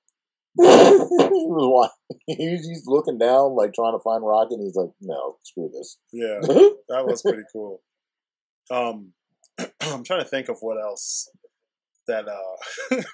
What else did I like? Drax was funny again. It's oh my God, yes. I like the what is Gamora?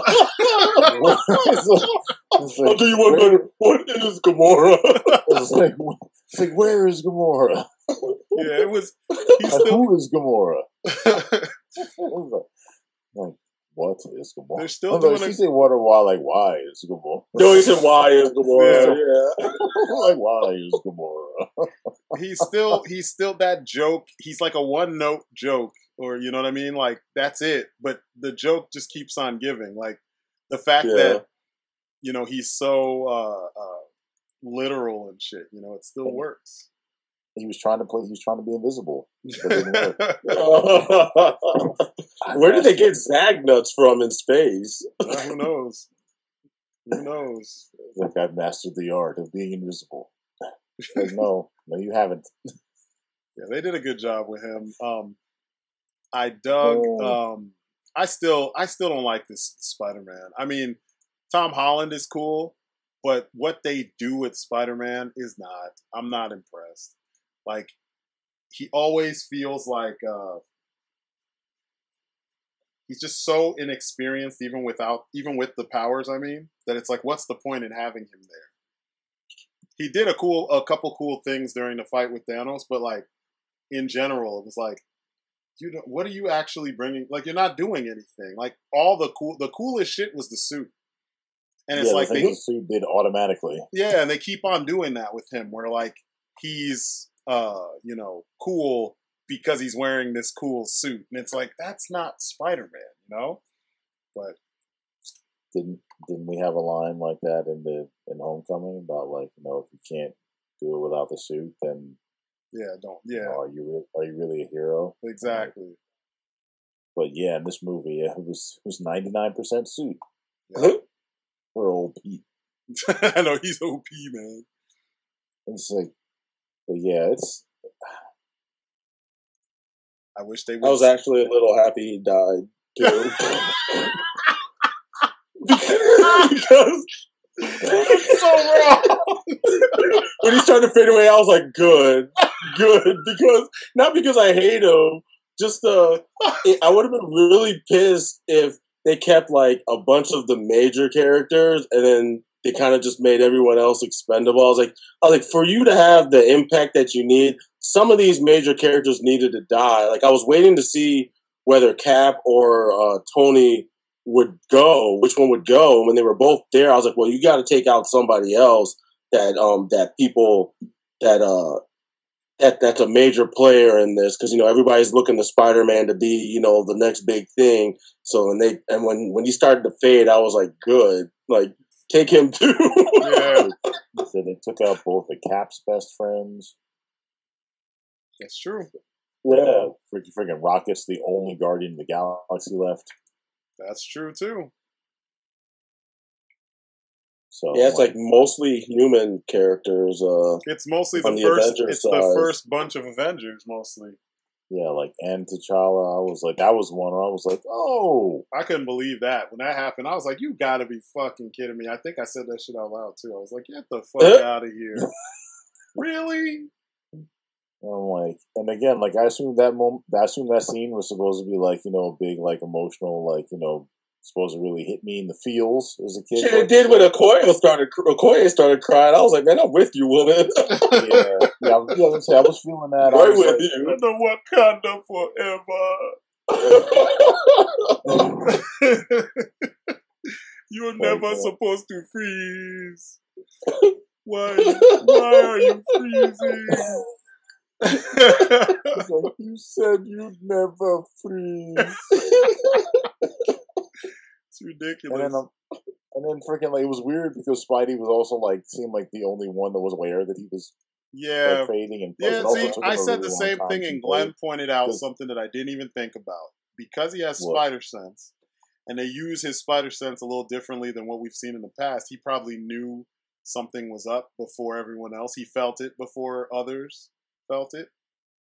And that's why he had a longer death scene. Because I was like, why did he have such a long death scene? Like, was I supposed to feel sorry for him because he's a kid? I mean, he knew he's Tony Stark's ward. Yeah. What is he, your ward? That was hilarious. I'm like, no, it's just Tony. Oh, and Nebula. Yeah, fun. I like Nebula. Maybe now we'll get her doing some crazy shit, like by herself. Because is there like a name for like the way she was displayed when we first saw her. What is it like? I was gonna say Yeah, tax. torture. Yeah, because I'm looking, I'm like, oh, that's her, and then they turn the side, like, oh, that's her. Yeah, I know. yeah, yeah. It was fucked up. I'm like, damn, because I'm like, yeah, like, I mean, like a piece of art that looks one way from one direction, but if you look to the side, it's like different. That's what I mean, not that specific sample. Yeah, and I'm like, oh my god, he like just, I forgot she was going to kill Thanos last we saw. yeah. And she was unsuccessful. Yeah. Yeah, I like her He should have been character. proud of her for almost being able to kill him. Yeah, I know, right? Yeah. But you know, she served another purpose, you know, getting what's her name to break. Kind of true. Like getting Gamora to break. So I just hope they use the characters who are left properly. I'm tired of the like with the Guardians characters. I'm glad you got to see Quill go off finally. Yeah. So you got to see what he's like when he's serious. Yeah. Because I mean, we've been through 2 whole movies, and he's only been serious like part of the way through. I'm anxious to see. I still haven't seen Drax. Drax was created. That body was created to kill Thanos, or at least in the comics, that body is. I think in the movies, he has the purpose. Like his sole purpose has been to try and kill Thanos, and he hasn't come close to doing shit. He couldn't beat Ronan. And now he's trying to fight Thanos. It's like, dude, just sit down. Just sit down somewhere. So, like, Ronan was nice enough to not kill you. Yeah. I'm like, and if Thanos can body the Hulk like that, I'm like, yeah. I don't like Drax's chances at all. Yeah. But it's weird with Dave Bautista, man. It's like on paper, he's like awesome as far as like, I mean, he's a cool guy, but on paper, his skills are up there. Then when you see him actually perform, it's like, dude, you just, for some reason, you don't like to show what you know how to do. Because, like, it doesn't translate. I mean, in the Bond movies, he looked amazing. But, like, everything else, he just looks oafish. And, like, they don't let him really, they don't give, either he doesn't memorize choreography well, or he just doesn't look very cool doing the stuff they want him to do. Yeah, I was gonna say that's the thing too. It's like you could know, you could be skilled, but there's an art to actually doing it on screen and making it look compelling. Yeah. And maybe he doesn't have that. Yeah. Because I keep on going back and looking at old movies, you know, like I guess it's not old, but it's not that old, but the last year's the kickboxer films that he was in, or film. Or there was a couple older movies that he was in that were straight to video. The one I told you about that was like one of the worst I've ever seen. That had him and Rob Van Dam in it. And it was terrible. It was fucking terrible. And like there were a couple fight scenes in there. And I'm like, why can't this guy look cool doing stuff? Most of the wrestlers look cool fighting. Like even the whack ones like The Miz and shit like that. They look good on screen when they got a good choreographer and stuff. He never really looks cool on screen. Yeah, because in the Marine 5, I'm like, look, hey, they keep making those movies, so they must be making money for them at some point. I can't even make fun of the guy, really. Yeah, I can't. I'm like, he's been the star in more movies than I have. So yeah, it was weird though. I had that realization, and I was like, I guess that's why they don't give him a fight scene with like Thanos or with any of those characters. But it feels kind of like a setup and no payoff when you have a character who's directly tied to another character, and you never even get like that moment where the dude, like, you know, the two get to square off. The same thing for Nebula. Like Nebula in the Infinity Gauntlet story, originally, she was a completely different character. Now she's been relegated to like one of Thanos' kids, and she's not even the good kid, like the one that he likes, even though she's bloodthirsty as fuck. And like, I want to see more scenes. I mean, we saw a couple scenes where she dispatches people, but I want to see, you know, I want to see her get to go off. It's like Karen Gilliam can actually fight. So like, I want to see her actually as, you know, Nebula go off. Like, give us a scene where she gets to we get to see what she's capable of. Because, I mean, that's pretty much what we're here for. I mean, people can bullshit all they want about story, this, that. Nah, it's like wrestling. We like the story to get us to where we need to go, or like porn, like I've said before. You want the story to get you where you need to go, but you come to see people get down. You want to see them do the thing that they do. And that's what I want to see with some of these characters. I'm like, man, show me what they're capable of. Yeah, exactly. As like I said, as a wrestling fan myself, I'm like, look, whatever you can say or do to try to get me to want to watch your match, like that's all well and good. But if I actually don't find the way you work in the ring compelling, I don't want to see you. Yep. Like, it doesn't matter. It's like the match is the thing. It's the most important thing to me. Same thing with this. Like, this is an action movie. Like, so you in action is what I'm really wanting to see. And if it's not compelling, then it's disappointing. Yep. It's true. But yeah, I think strangely enough, so yeah, it was like, other than that, we all did enjoy it. Yeah, that's all I can say. I don't really have too much else to say. I'm like, I don't know if this is a thing where like we're literally going to have to look at this and like the first movie and the second movie and like watch them together and like judge them as a whole. I know, because this movie kind of literally ended the way I thought it would too. Like, this motherfucker just sitting down after a long hard day of killing folks, going. I know. He's like, it was a good day. There's a lot of killing. It's like, did a lot of killing. Feel like I did what I set out to do. No, it was a productive day. Now I'm gonna take a nap. Oh my God. What would have been funny is if he was in the half that got taken out. Right? That would have been a fucking trip. Like, dude, you said take out half the life in the universe. You did not specify which half you wanted to be on. Yeah. That's weird, man. Like the Vanity Fair cover for Infinity War had Cap in the Winter Soldier costume, in the Shield costume, and then it had Hawkeye in it. But then Hawkeye wasn't in the movie. Yeah, and it was weird. Maybe he's in the second half. That was a thing all built too. Yeah, don't forget they've been doing that shit too. Yeah, because I mean they were misleading with the trailers, and that's been a running thing with all these Marvel movies lately. Oh, and Thor had his old hammer, which is gone since his movie. Yeah, and some of those covers, like I forgot which magazine had like 6 or 7 covers for one issue because they had Empire had like one, a whole cast. So did Empire had a bunch, and then Vanity Fair had a bunch as well.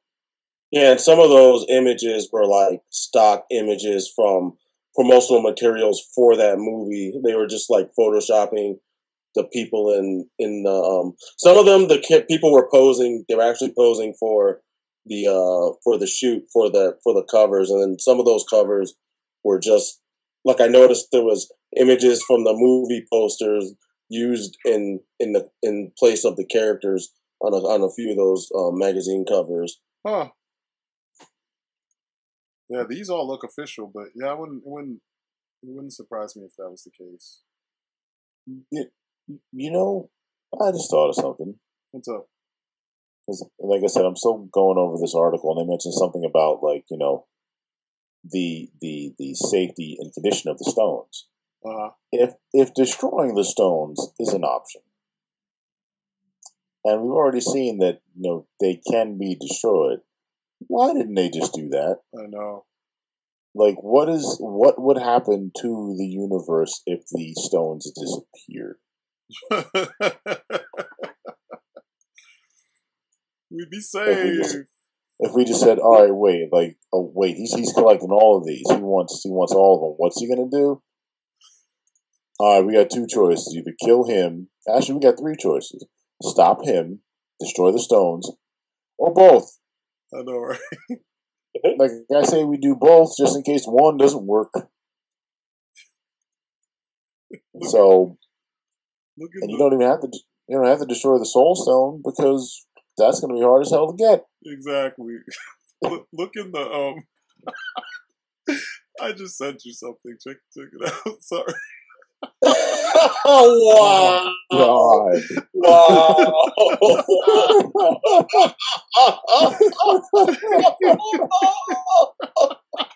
Oh, that's fucked up. Oh, man. Wow. It's so true.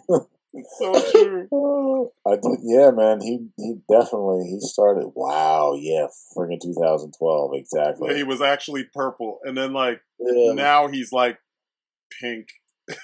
Like, what happened? Oh man, it's just funny that every aspect of this people noticed and already made into memes and shit. You know, That's freaking great. it should have me rolling.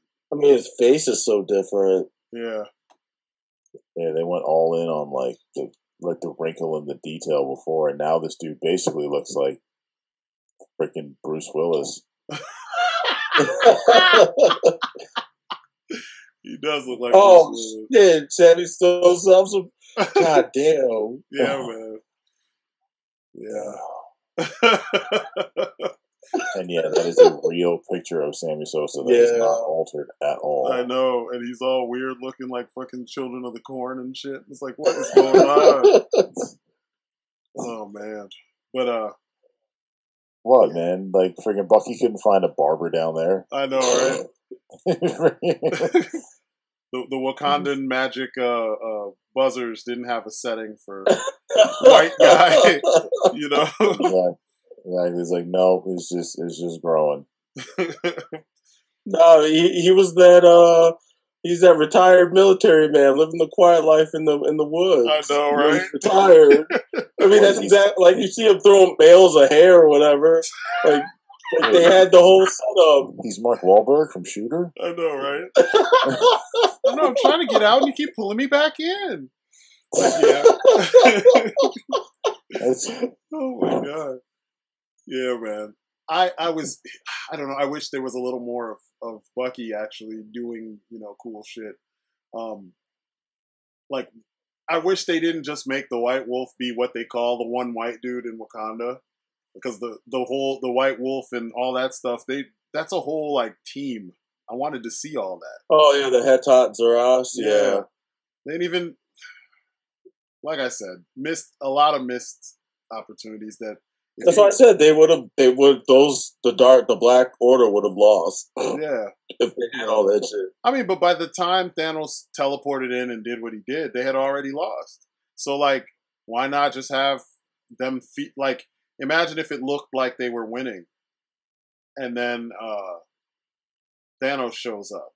And so while Thanos is making his way towards Vision, who's damaged, you still have the same thing play out, where Scarlet Witch has to blow up the gem, and she blows him up too. And then he, slaps her aside, brings dude back to life, same situation. That still would have had impact, because not only did you have a victory, or what looked like a victory, now that victory was completely just snatched from you, like moments after you achieve it. Then it'd be like, fuck, man, like that sucks. That really sucks. Instead, we got just loss. Like everybody's losing, even though technically it looked like they were winning. It's like, yeah, I got my Thanos killing axe. Ugh. Yeah. You missed. Boom. Yeah, I was like, come on, guys. Damn it. But it's like, yeah, we blew up Vision. You won't get the Mind Stone now. Rewind. I know, right? Pluck. I'm like, oh. But they did. I will give them props. I have to give them props for Thor. I know I said it before that he's my favorite. He was one of him. He was one of my favorites. Him and Cap and Panther. But like in this movie, it's like finally they're giving him props because technically he's the most powerful guy on their team. If we're not counting Wanda, he's the most like outwardly powerful character on the team. Not just strength, just period. Damage output in general. Yeah. It's him. So it's like, at what point were we gonna see this? Now they finally said, let's give it to him and show him what he's capable of. I mean, even so much so that he was able to, get his off on Thanos, even though it didn't kill him. He still got the drop on Thanos and pretty much had him reeling. So that was nice to see. Yeah. And they made him do enough that you got to see how durable and how powerful the guy is. So, even though his first movie was kind of like, people were like, meh, and then the second movie people shat on, the character himself is still quality, and you can still do a lot with him. I kind of wish they didn't change his look, because dude's getting tired of the makeup and the extensions and all that shit. I wish they just grow your fucking hair out and be Thor. Do Thor type shit. Stop trying to be cool like everybody else with a black suit and, don't do all that. Just be Thor. Let's put Thor in more Thor-like situations and call it a day. It's like part of the point of this whole thing was to not just like black everything out and do what everyone else had already done. Yeah. It's like they made it work. Dude, they made they made in the first Avenger, they made that Cap suit work. Yeah. All right. Yep. And I will say too that I like the Iron Spider suit in the movie is better than the comic book version. Comic book version just never worked for me. I never dug it. I think it only works if you use it as like an alternate universe Spider-Man suit. Like how in some version of Spider-Man's universe, Amadeus Cho wears the suit in some alternate universe. That's cool. I don't mind that. But for, Peter Parker wearing an Iron Spider suit, it needs to still kind of harken back to his own costume, and this version really does. I dig that. Yeah. I dug the arms. Yeah, I didn't like it at first. Like in Homecoming, I was like, ew. But then it's one of those suits that it's like the Black Panther's costume in the you see movie. It in action. It grew on me. Yeah, you see it in action, and then it kind of makes more sense. God, I was about to say something. I totally lost my train of thought. Which hasn't happened that much, considering that I'm on all kinds of medicine right now to fight off the flu, because I'm hoping I don't have the flu. That's the last thing I need. Did either of you guys see Rampage? Oh yeah. No, I dug it, and I was surprised. Yeah, me too. I was super surprised that, because in the game, and I used to play it at the pizzeria all the time, so I felt stupid for knowing some of this shit. I don't remember if it's Rampage 2 or if it was Rampage 1.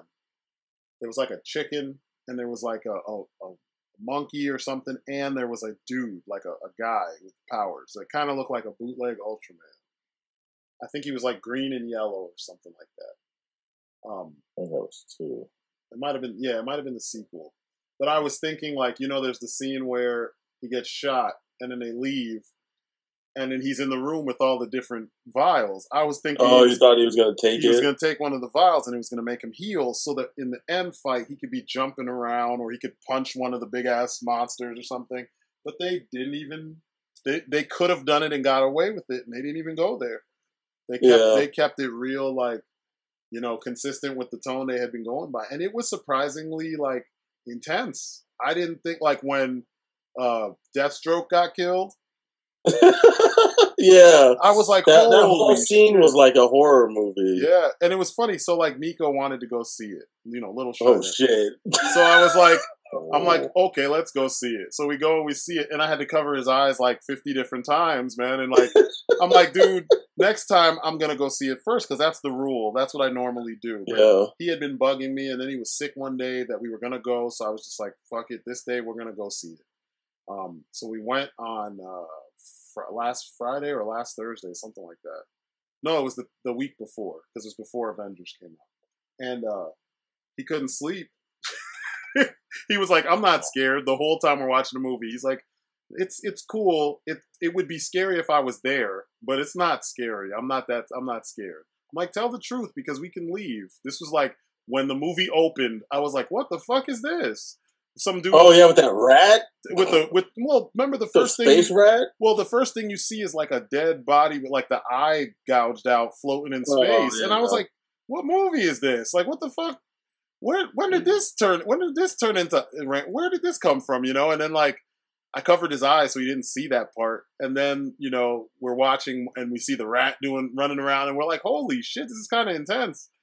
And then more and more things happened. And when the wolf showed up, I was like, holy shit, we need to go. Because, yeah, there's no way. And he was like, no, don't. Let's stay and watch it. Let's watch it. So they did a real good job directing in a way where you see just enough to get the idea. Like, they never lingered too long on the shot of, like, the aftermath so that you would be, like, traumatized. It was just enough so you're like, fuck, somebody got destroyed. And it was way better than it probably had any reason to be. It's easily the best video game adaptation film we've gotten so far, which is weird. That's what I say. It's weird. It's so weird that that's the movie that does it. And they added all kinds of shit. They even modernized it with CRISPR and all that stuff. I was like, God, like, the folks that wrote this actually tried. Like, they because in the original, all they did was just drink some shit, and then they turned into those monsters. Yep. Yeah, the game itself is absurd, so it's like, why wouldn't the movie be absurd? Like, people were complaining about the villains. I was like, who gives a fuck about the villains? You're not there to see them. Like, I'm there to see these three monsters rip the city apart. Yep. I'm there for the disaster porn. Yeah, exactly.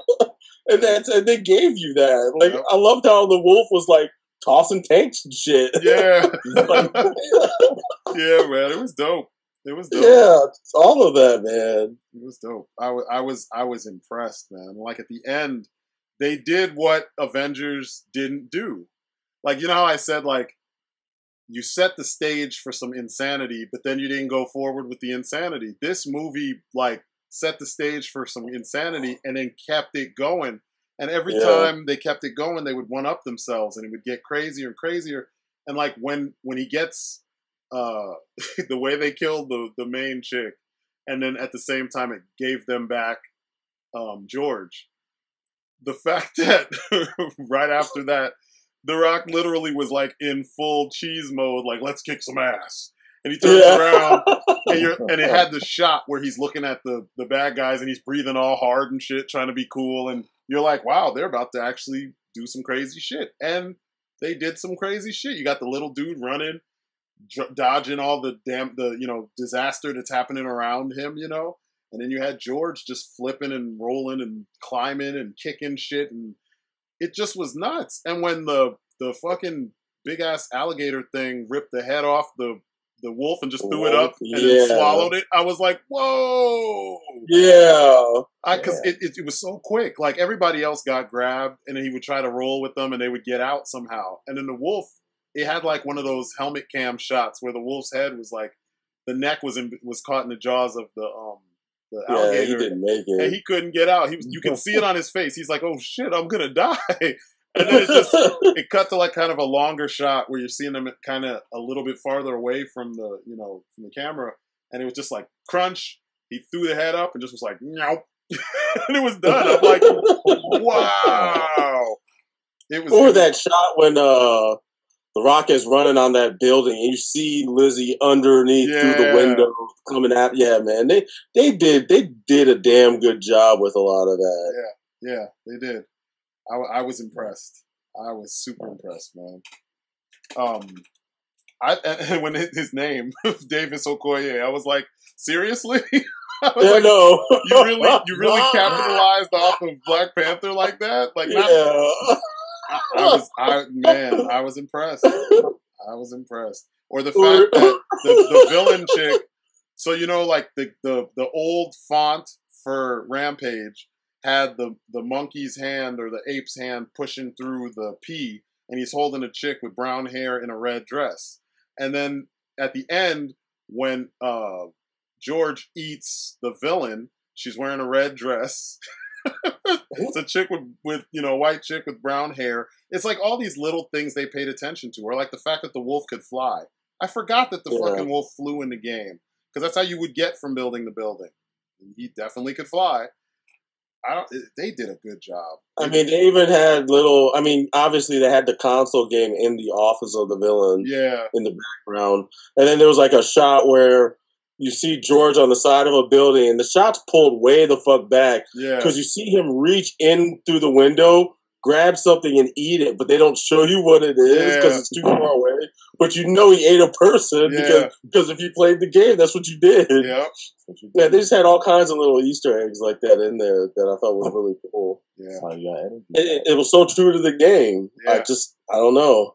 Yep. I mean, even down to like the military being stupid, like they do in the other monster movies. They were so like, oh, we got firepower, we're gonna blow it out of the sky, and then it doesn't work, and everybody's dying. Yeah, man. You know, it had all those elements, all that shit was there. Yeah. What's Plan B? There is no Plan B. I know, right? Plan B is you die. You die, son.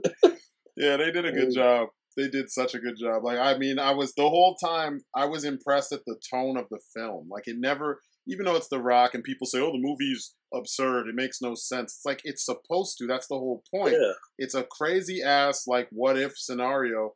This version is a crazy ass what if scenario based on shit that actually is going on right now. You know, CRISPR is real. That's not some fake shit they made up for the movie. That shit is real. Genetic editing is fucking real. So, like, what if they did do some crazy shit? You know, like, what would happen then? But I don't know. We'd all be fine. We'd all be fine. You know? Yeah, it was. Oh man, there was a part in the movie where, because you know, early in the film, the one trainee guy is like all scared, and then when George first breaks out of the zoo and he busts through the wall, I don't know if it happened so quickly, but the guy screams this high pitched scream, like a girl. That shit had me rolling. Yeah, because you see him screaming. He looks all horrified, and that part had me cracking up. Yep. Maybe it's not Rampage that had the Ultraman looking dude. Was it War of the Monsters that had the Ultraman? I think it might have been War of the Monsters, because War of the Monsters had that robot monkey. It had a giant. It had the wannabe Godzilla. Yeah. And it did have an Ultraman dude in it. That's what it was. Because I was checking. I'm like, no, Rampage pretty much stuck the monsters. Yeah, I couldn't remember. I knew there was another game where you destroy a lot of shit. So my bad.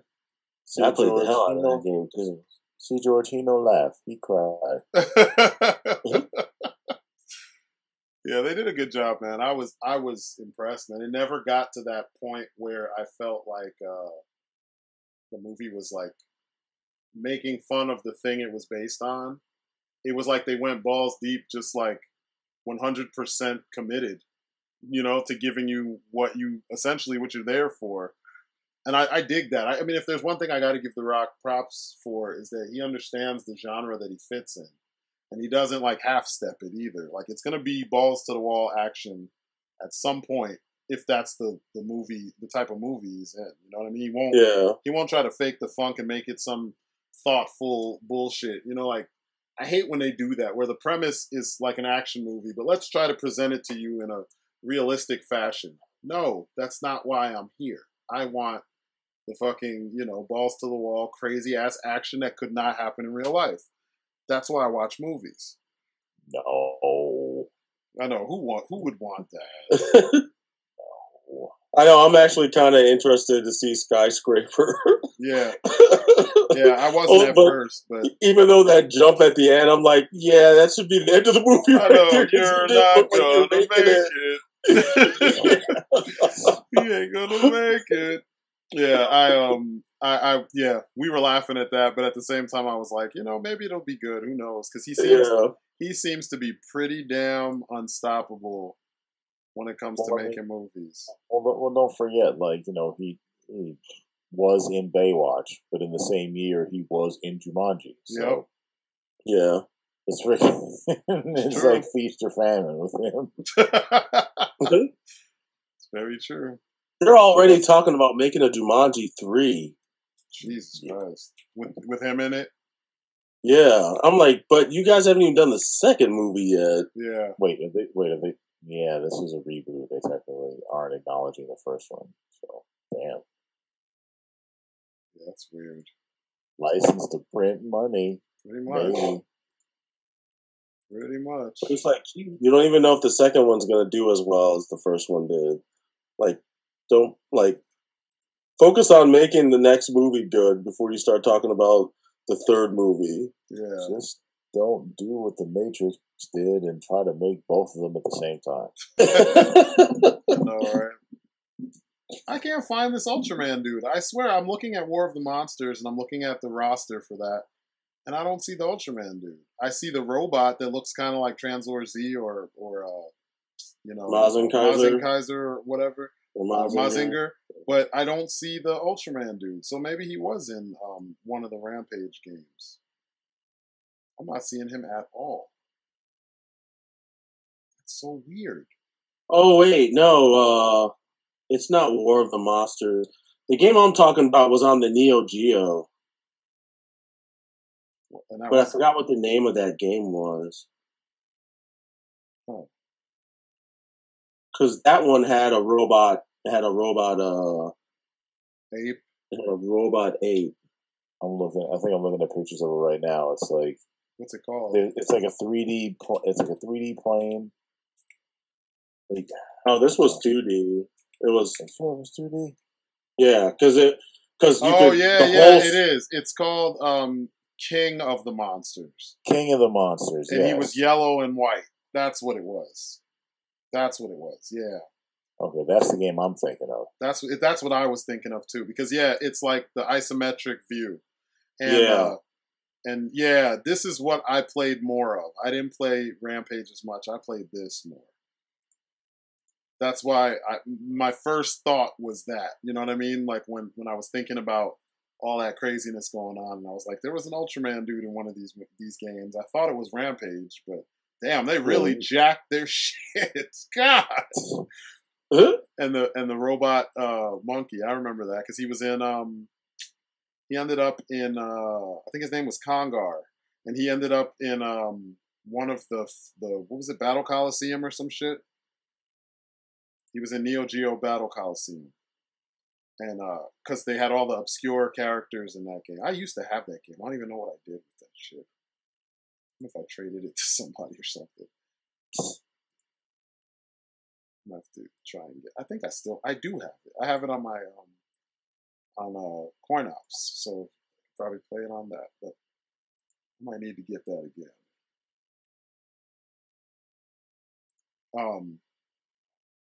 Gotta remember the classics. Yeah, man. Game is fun. But yeah, that's it for me. I don't really have anything else to add to it, man. I was surprised with Rampage. I was super surprised, man. It was way more than I was expecting. And it's funny because it took a while to get going, and then it started going, and it's like, holy shit! It just kept ramping up and ramping up and ramping up, and then finally, when it got to the end, you're just like, damn, they did not hold back. That's so weird seeing Malin Ackerman play the villain after she was the Silk Spectre in Watchmen. Oh yeah, that's who that was. I couldn't put my finger on where I had seen her. Yeah, that was her. But yeah, I dug it. I dug it a lot. So yeah, we got to see a couple. Two big movies. Well, I guess one is not considered a big movie. That's something though we need to talk about though. The fact that I don't want to call them fans because obviously they're not fans if they don't like this stuff. But a lot of people are shitting on these not mainstream, or I guess they are mainstream, but they're not like your typical blockbusters because they're not like tied to some ginormous franchise or something. Like people shat all over Pacific Rim 2. A lot of people shat all over the first one, but now they're like, oh, we hate the second one because the kids were the main characters. And it's like, forget the kids. You didn't come here for them. You came here to see the robots fight the kaijus. Yeah. So like watching them fight kaijus and watching, Jaegers do all kinds of cool shit. Now you had Jaegers fighting Jaegers. Like that's the spectacle. And they did a great job with that stuff. Why do we have to pretend like because it's not a Marvel film or a Disney film, that it just automatically sucks? You know what I mean? Because there's a difference in the people working on the film. Why does it automatically have to be like, don't ask for these anymore? These movies suck. They don't suck. They're just not the biggest like budget blockbusters like we have with these Marvel movies and stuff, you know? Like we can have variety. They don't all have to be tens, you know? Like there's different levels of entertainment. I would hope.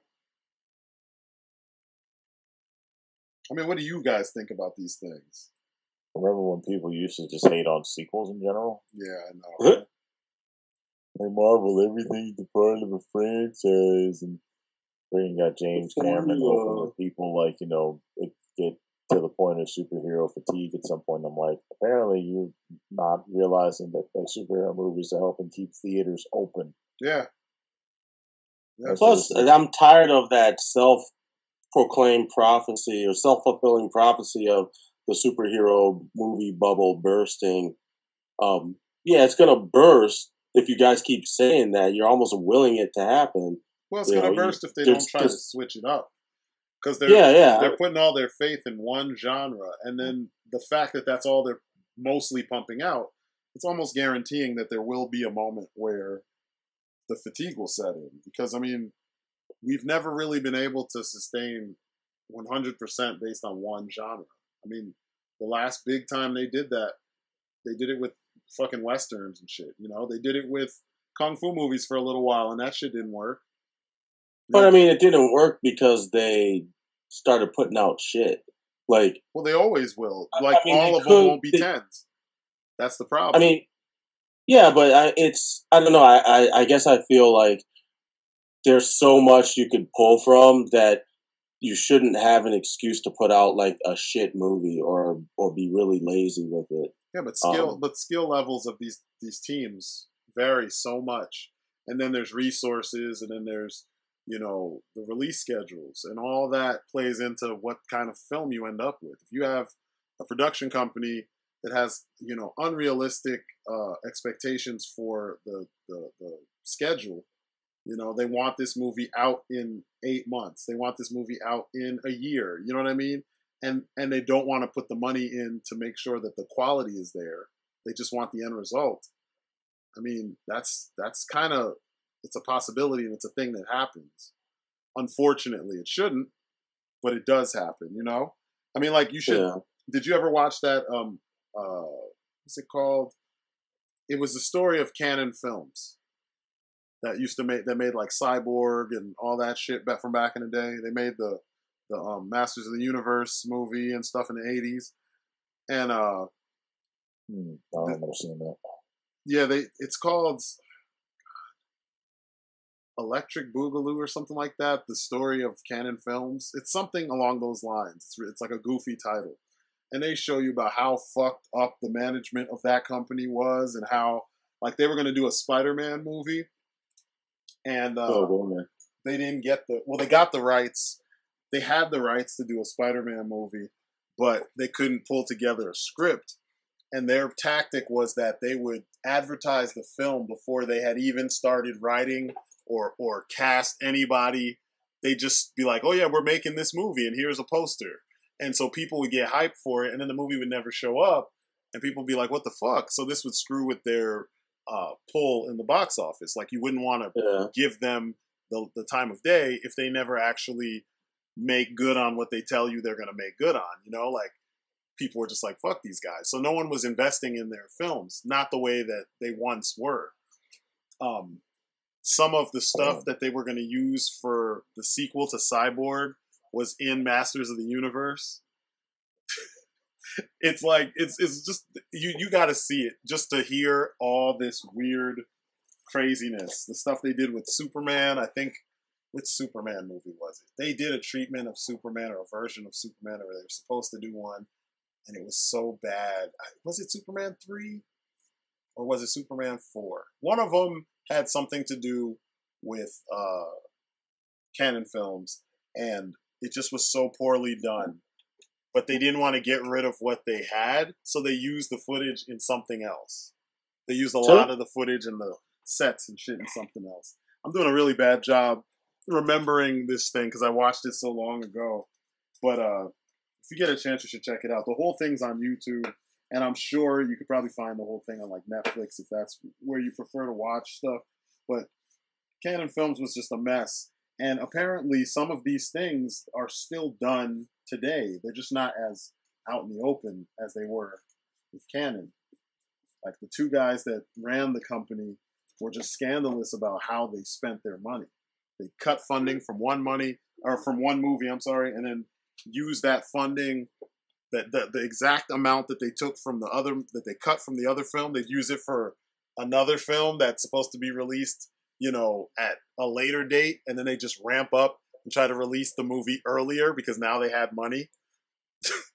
It was just it just was it was just bad. But some of this shit still happens, where like think about when Channing Tatum was not really that famous and not that popular. He did G.I. Joe, right?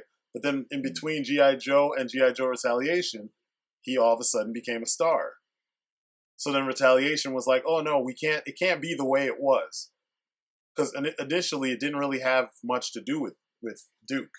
But then they reshot scenes and freaking shoehorned those scenes into the film to, capitalize on the fact that, Duke was in our movie, or, Channing Tatum was in our movie. It's like, really? You could have spent that money on something else that's in the actual film that actually plays a part. Because, dude lasted for what? 15 minutes of the film? That's it? Because he dies in the beginning of the movie. I think he died in like the first 20 minutes of the film. So it was like, what was the point of that shit? Like it was just to capitalize on his star power. So yeah, the movie making business doesn't surprise me with the way they do stuff. Like, and I feel like at some point, it's not gonna be anytime soon. I can tell you that for sure. It's not gonna be anytime soon because moviegoers just eat up just about everything. So I don't think it's something anyone has to worry about right now, but it will happen. People have to get tired, just like they got tired of Westerns and Kung Fu movies and sci-fi films and all that shit. They're going to have to eventually get tired of superhero films. I think the one thing that might save them is the fact that they do kind of save them for the summer. Yeah. But they try to sneak one out, like, in April or May, and then they try to sneak another one out between, August and December. I'm like, that's when it's going to happen. Like, that's when I think it would happen if you just, like, keep feeding a steady diet of it. Like, people are just going to get, like, numb to the taste. Yep.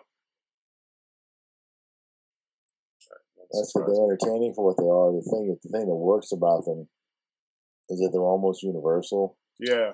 Even like friggin' a movie called Captain America still does well in foreign markets. Yep. Yeah. It still does well. It's like, and that's the pull of like friggin' superheroes. Not to mention like, the barriers, the literal barriers that Black Panther's release helped to bring down. Yeah. Still don't know how much money it made in China, but you can't have it all. I think it was over 100 mil. Yeah. But it took a while to get there. Yeah. Because you still had some people, some closed-minded ass folks talking shit about the movie because the cast was black. Before they had that detergent there, maybe. Chinese audience would enjoy it more. But that's what's so weird. Like a movie like Captain America can do so well. Granted, he's not like representing America per se, but the fact that it has that in the name, and still you have a movie with a all black cast can't do as well. Mm-hmm. It's so, I don't know. The world is a ball of confusion. Yeah, it's fucking weird. It's like, and then when something like this does hit, a movie with an action movie, no less, with a majority black cast, it's like, well, that must have just been one thing. Sure. And then like all the excuses under the sun for why like it shouldn't be replicated, as if this was like the once like in a century thing. It's like, oh, this was a hit. Well, the next one's definitely gonna bomb. I'm like, yeah, because that's how the Marvel movies have been going lately. Like one's a hit, and the next one's garbage. People are just weird, man. I don't know what I know we pointed out some issues with Infinity War, but it's not like we don't go in there hoping for this shit to succeed. We want it to succeed because we enjoy watching it, you know. But there's people who want this stuff to fail just because, you know, like that's the only thing that they're looking for is to find. Because they want to watch the world burn. It's It's I hate annoying. that fucking movie. Man. It's the fallacy of like these movies exist, so therefore like others don't. Yeah. And I'm like, I don't like every studio has tent poles. They have like, you know, a movie or movies that they release every so often that they intend will bring in a bunch of money, which makes it easier for the studios to like greenlight other projects that won't make a ton of money. Yeah. So This is true.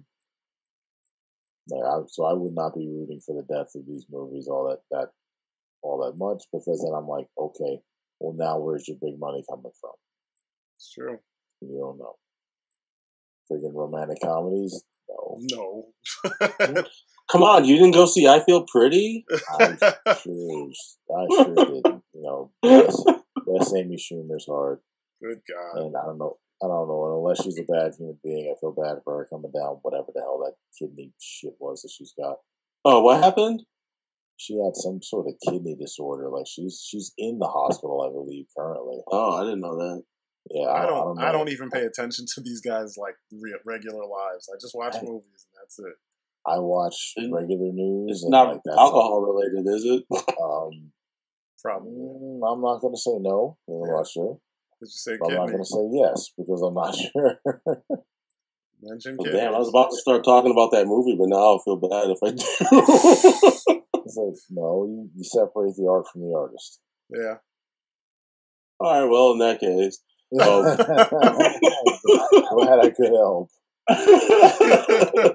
I don't I get it. Like, obviously, the point of the movie is quickly understandable without having to see it. It's just, couldn't you have casted somebody who, like Amy Schumer's not ugly for me to be like, all right, I see what you're saying. Like, or why this chick can't get a date. Like, I feel like, especially since like women with meat on their bones is more acceptable nowadays. I feel like she shouldn't have a problem like getting a date. Yeah. Like there's that part in the trailer where like she's at that wet t-shirt contest, and I was like, damn, I'm looking forward to seeing her dance and do her thing because I'd be like, yeah, I'd smash. So I mean, and maybe it's just because maybe this is because I was coming from a guy's perspective. I don't know, but I feel like if you're gonna do those kinds of movies, then cast somebody who actually doesn't look attractive, so that when you have the message of it's all about your personality and it's all about who you are, that's the most attractive thing. You can have that shit sign. You can have that shine through. That's more the so problem than just with putting it in a pretty package. That's the problem with this being a Hollywood production. Yeah, you know what I mean, like since it's Hollywood, they have to hit there's boxes they got to check off, and she's got to look somewhat attractive to catch people's attention to get them in the theater in the first place. You know, so part of the message is if you're looking to the film for a logical display. It fails because of, you know, that right there, you know. The person who's saying, it's like how they make fun of those teen dramas where the chick is ugly because she wears glasses and she takes the glasses off and she was hot in the glasses. She takes them off. She's still hot. It's like, oh, and everybody's like, oh my God, she's so cute.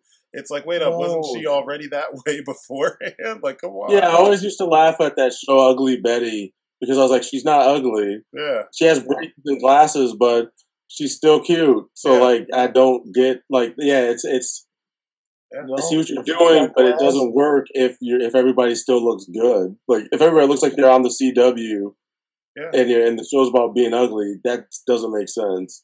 She's got glasses and overall with paint on them. I know. Ew.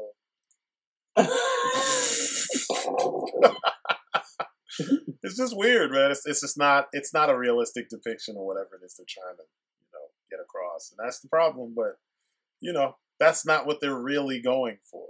It's supposed to be the vapid version whatever they're trying to tell you. So I don't know. Yeah, I laughed how somebody online, I think somewhere in social media, was like, kind of like, whatever, like, you're blonde haired and you're white, like you have like you already have everything good going for you. Wow. I mean, I wouldn't say everything. There's plenty of guys that'd be like, yuck, no. But because she's not like, I don't see her as attractive. I don't think she's attractive. She's not like. I'm not saying she's like she's not going to be your first pick. I got you. No, I get. She's not going to be your last. I get what you're saying. I'm just saying, like, she's not busted, but she's also not. She's not cute, and like, but guys are guys. We're real. It's pretty simple, if there's some certain things going on, we'll be like, yeah, okay. So it's not like, last call, many dudes would just be like, sure. A win is a win. Like, yeah, I don't care. So, that's literally where she fits in, but there could have been a better choice, Yeah. Well, that being said, I hope she gets better. Yeah. I'm strictly talking about in terms of the movie, because yeah, absolutely. Clearly, there's people who dig, Amy Schumer. There's tons of people who do. So, it's like she doesn't need anybody to like stand up for her as far as whether or not she's somebody's idea of attractive or not, But yeah, no, I feel where you're coming from though. Like they could have cast better, like someone that actually isn't conventionally, beautiful, and then have that, have them play the role and then get the point across. But like I said, that's not their real goal. Yeah. But yeah. It's just funny when you think about these things like logically, and it's like, it's like the ending of Infinity War. You sit down and you're just like, yep, that's how it is. You sit down like Thanos after a long, hard day of killing, of achieving your dream. Yeah, of killing everything. Crack that little smile, and then the camera cuts off to black. It's like, whoo, and another thing which I'm not totally surprised with. Oh, there's no mid-credit stinger. There was just the one. Yeah, at my theater they didn't even have the stinger though, and I know I stayed all the way through and there was nothing. So maybe they cut it. Maybe they cut it. I don't remember if I was tired and I just missed it, but I didn't. I had to look up the stinger online so I could see what people were talking about. Yeah, that's weird. But you remember that happened with another movie that we watched. Was it Deadpool? There was a movie we went to see in the theater that when we watched it via alternative means, and then we watched it in a theater, and then in the theater it didn't have the post credits or the credits. Was it Justice League? Oh yeah, you're right. Justice League didn't have it either. Yeah, because I remember having to go look it up online. Yeah, I did too. So yeah, Justice League did, and then years before that, I swear, I think it was Deadpool. Was it Deadpool or it was one of the? No, Deadpool had it. I remember that. Or did it have a different one? Did Deadpool have two different stingers? I just remember the one where he comes out in the robe and was like, "What are you guys doing? Get out of here!" And then no. I mean, I'm sorry, X-Men Origins. That's what I'm talking about. Remember how like he picked up in one of them, he just picks up his head, and then in the other one, he like moved the rubble and the mouthpiece was cut open, and he was like, "Shh," and he covered his mouth. You remember that? Oh yeah. That was the first. X-Men Origins. Yeah, Wolverine. Yeah. Because I couldn't remember. I knew one of them had some kind of weird, like, ending to it or whatever. Horrible ass movie. Yeah, it was horrible. That's all it had going for it was a stinger. But and that Scott Adkins was the stunt double for Deadpool. That was it. Oh, that would work. No, he really was the stunt double for Deadpool. Oh, cool. In X-Men Origins. He should have been Wolverine's stunt double, but yeah, he was the stunt double for Deadpool. It's funny because I thought it when I saw it. That was the first thing that came to mind. Like he's flipping like Scott Adkins, and then I saw his demo reel, and Deadpool was on there, or X-Men Origins was on there. I was like, oh shit, that was it, and that he showed the scenes too, so made perfect sense. But yeah, I guess I'm done talking about these movies. I don't have anything more to add to it. Check out Infinity War. Check out Rampage. Check out, if you like giant robots, check out fucking Pacific Rim 2. It's not as bad as people make it seem. Check out I Feel Pretty. Take your girl. Yeah, I know, right? Let us know. I know. Let us know how it is, because I'm not going. I'm not going to see that shit. But yeah, that's really it for us. I guess you guys have been great, and yeah, we will see you on the next video. Peace outside. Later. Peace.